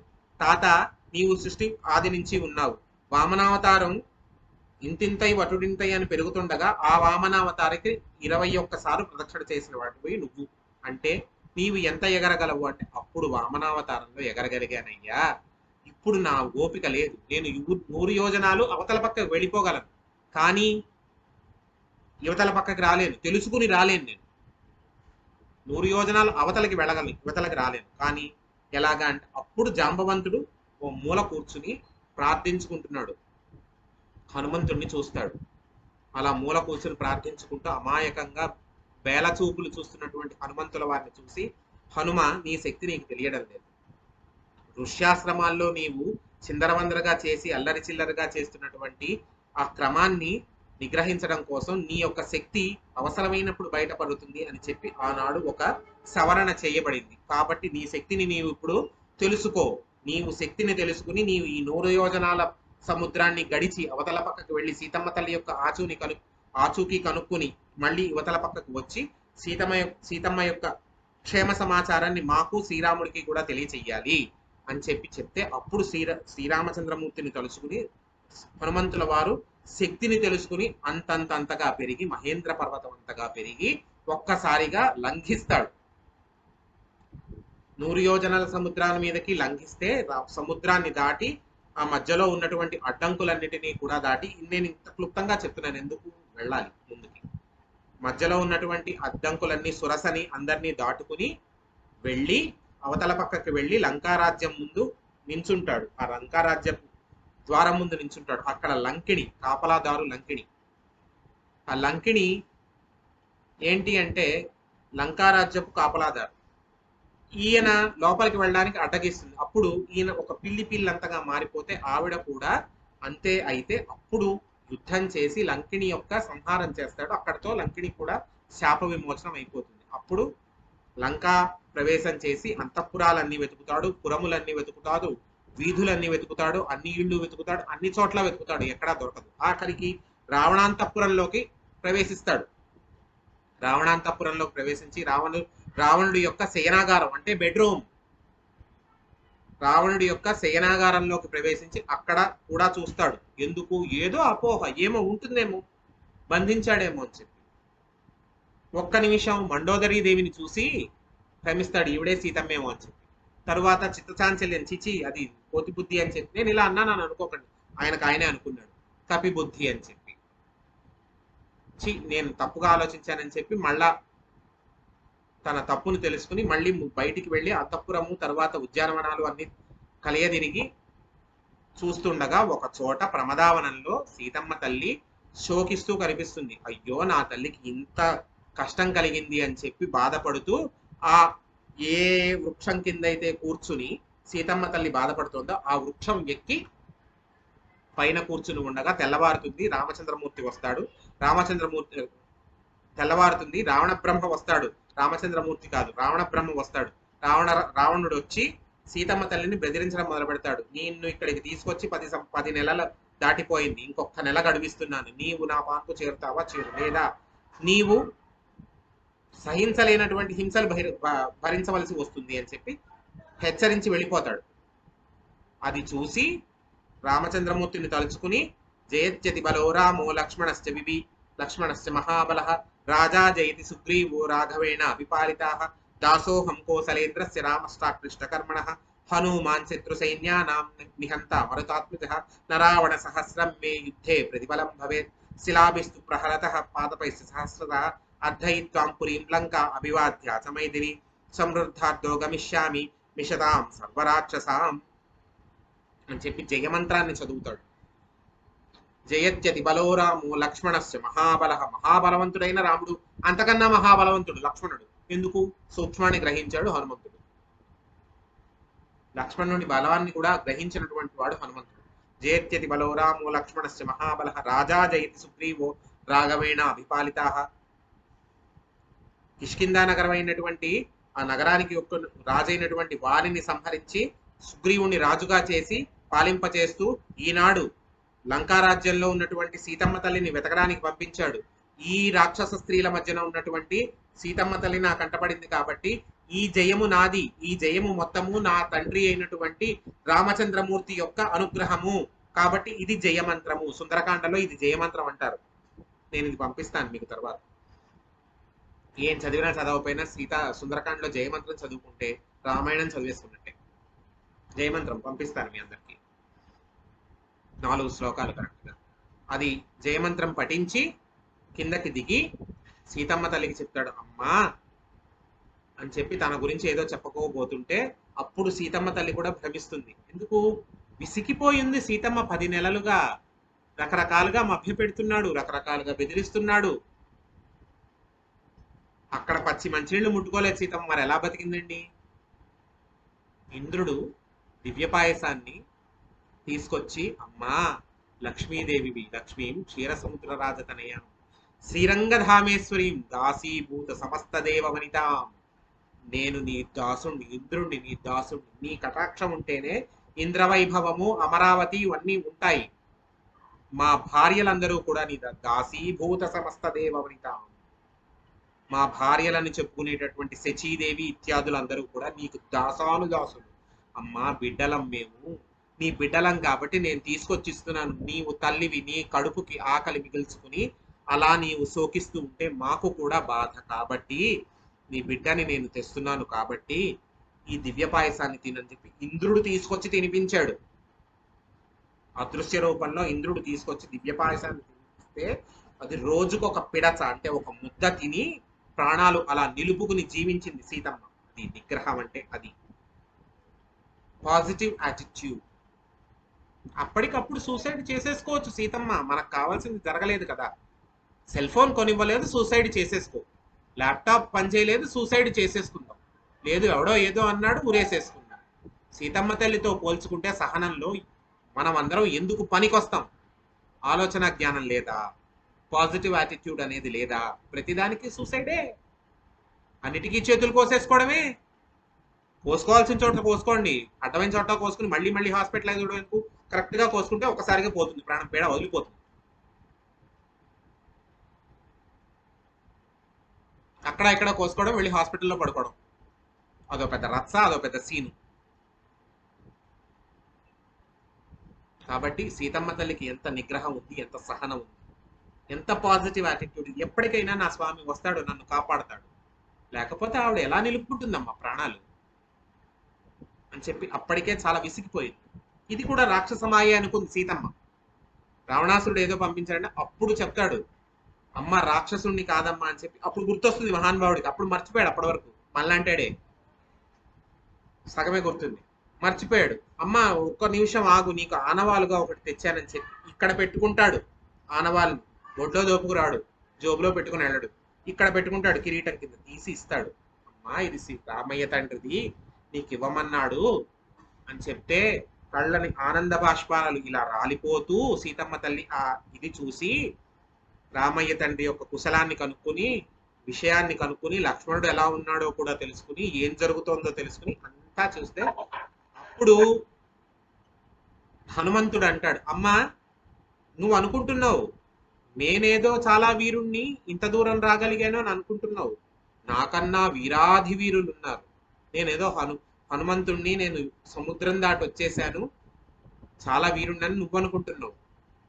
కానీ అంటే సీతమ్మ తల్లికి ఏంటంటే ఒక చిన్న సంశయం, ఈ వానరులందరినీ నమ్ముకుని ఉన్నాడు స్వామి, ఎప్పటికీ వచ్చి ఎప్పటికీ కాపాడుతాడు నన్ను అంటే. అప్పుడు హనుమంతుడు అంటాడు, నేనేదో వీరుణ్ణని నువ్వు అనుకుంటున్నావు, నాకన్నా వీరాధి వీరులు ఉన్నారు. అంటే నేను 100 యోజనాల సముద్రాన్ని నేను దాటాను కాబట్టి నేనే వీరుణ్ణి అని చెప్పి జబ్బ చరుచుకోలేదు హనుమ.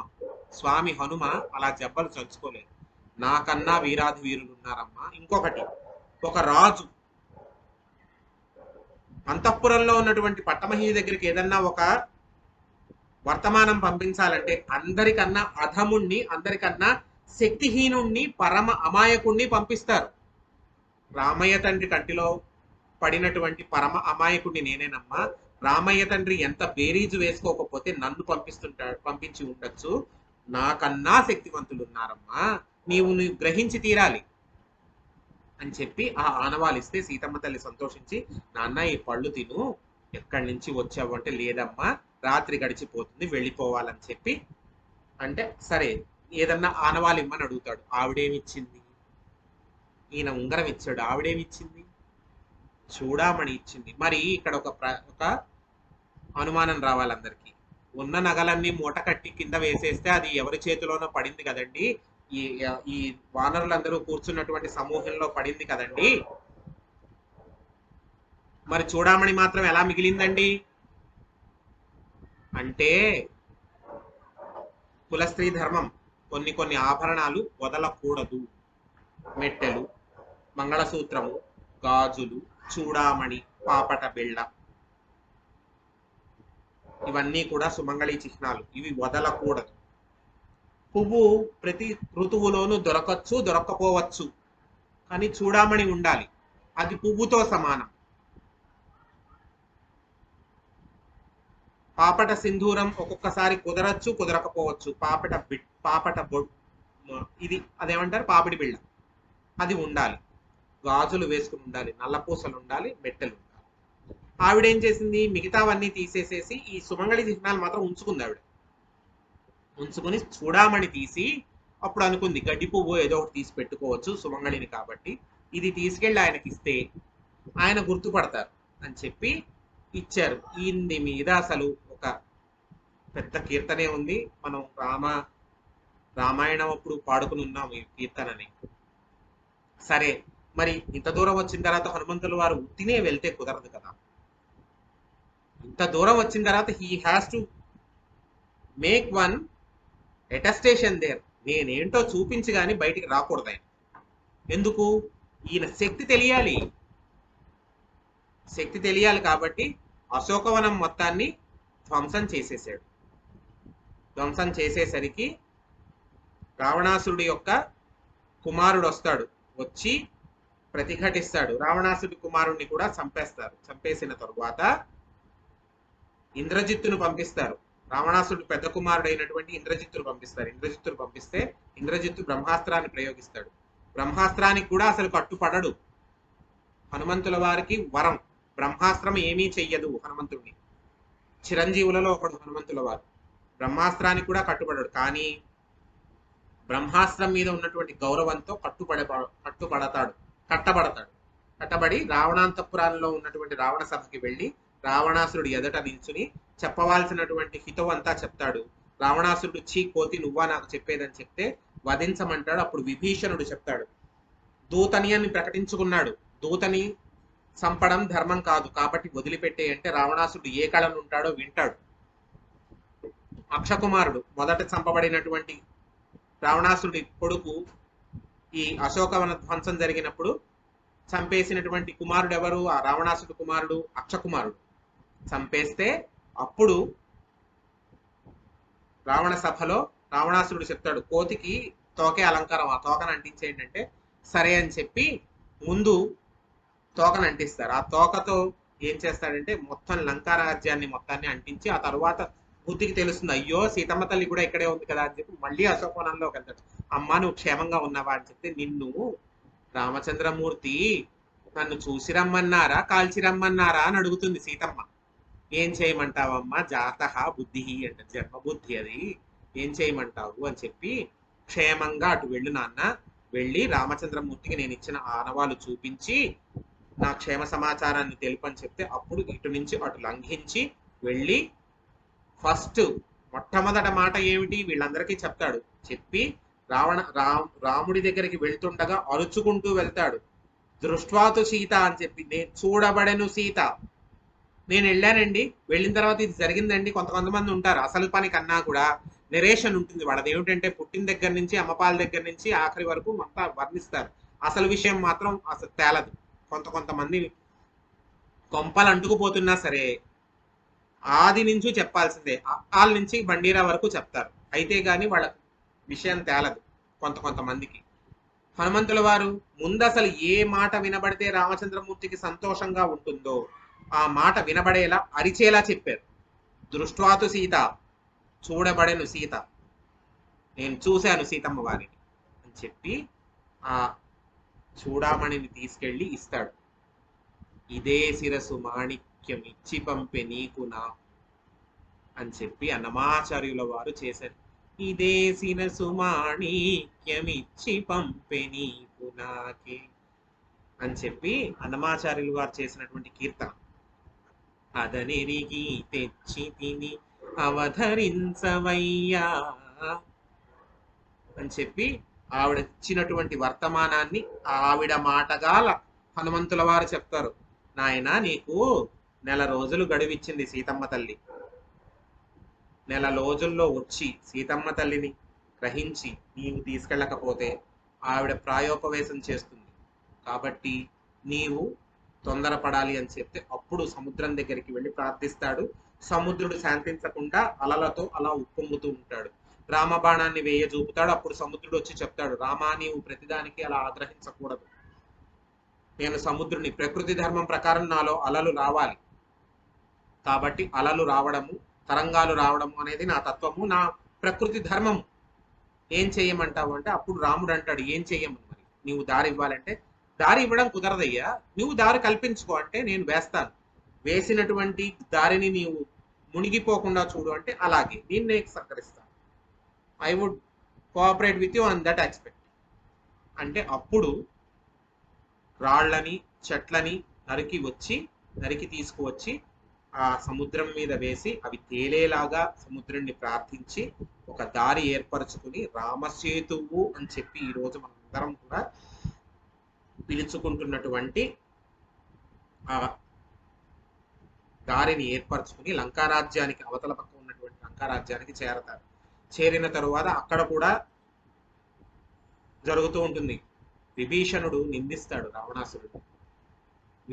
చెప్తాను ఇంకా. ఇప్పుడు అంగదుణ్ణి ముందు రాయబారానికి పంపుతారు. దేనికైనా ముందు సంధి అనేది ప్రయత్నం జరుగుతుంది కదా. సీతను అప్పగించు, అనవసరంగా చెడిపోకు అని చెప్పి రాయబారం పంపితే రావణాసురుడు వినడు. వినకపోగా దూషిస్తాడు అంగదుణ్ణి.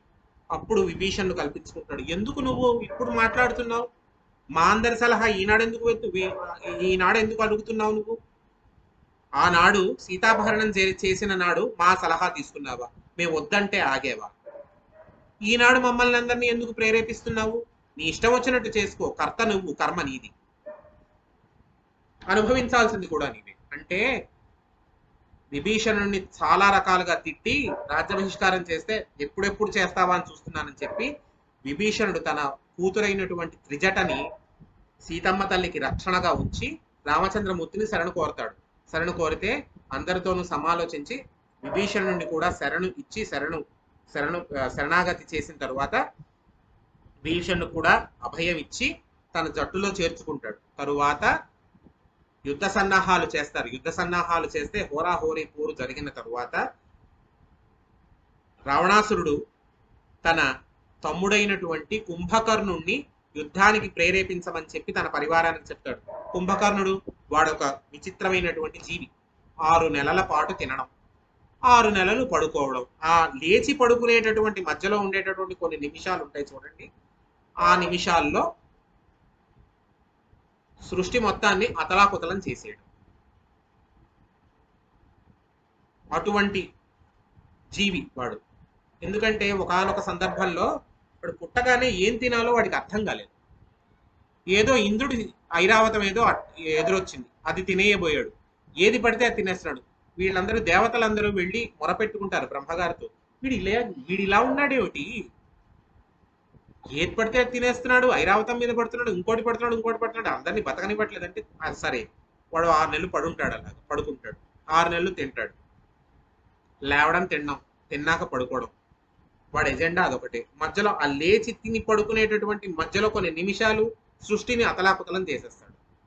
అంటే అప్పుడు రావణాసురుడు చెప్తాడు, ముందు వెళ్ళి కుంభకర్ణుడిని లేపండి, కుంభకర్ణుడిని యుద్ధోన్ముఖుడిని కామ్మని చెప్తాడు. చెప్తే కుంభకర్ణుడు లేచి వెళ్తాడు. అంటే చాలా ప్రయత్నం చేస్తారు.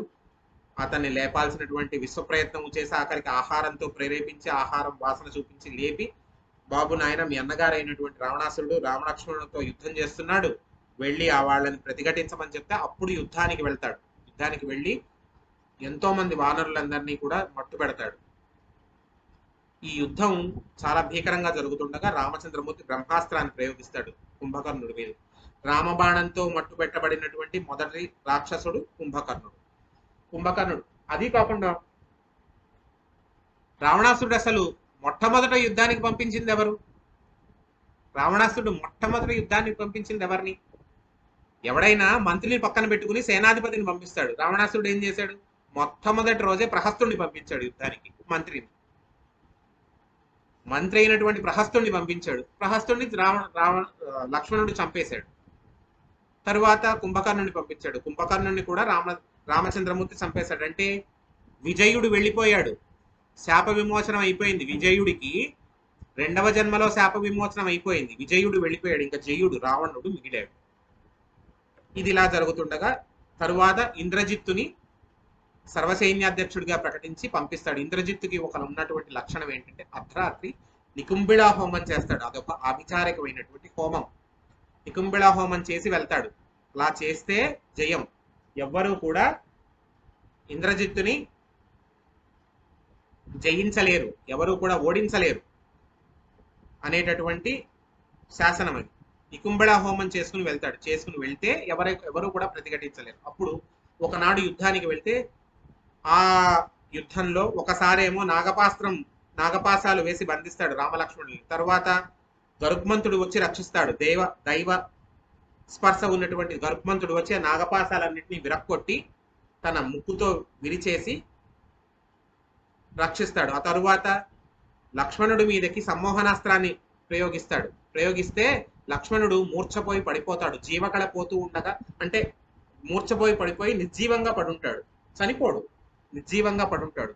అప్పుడు వానరులలో వైద్యులని పిలిపించి ఏం చెయ్యమంటారు అంటే, రాముడు చాలా అంటే ఈ మూర్ఛపోయి పడిపోగానే ఏమనుకుంటాడు ఇంద్రజిత్తు, ఆహా లక్ష్మణుడిని నేను చంపేశాను అనుకుని అక్కడికి వెళ్ళి ప్రకటించుకుంటాడు. రావణ సభకి వెళ్ళి ప్రకటించుకుంటాడు. ప్రకటించుకునేసరికి ఏం జరుగుతుంది, ఈ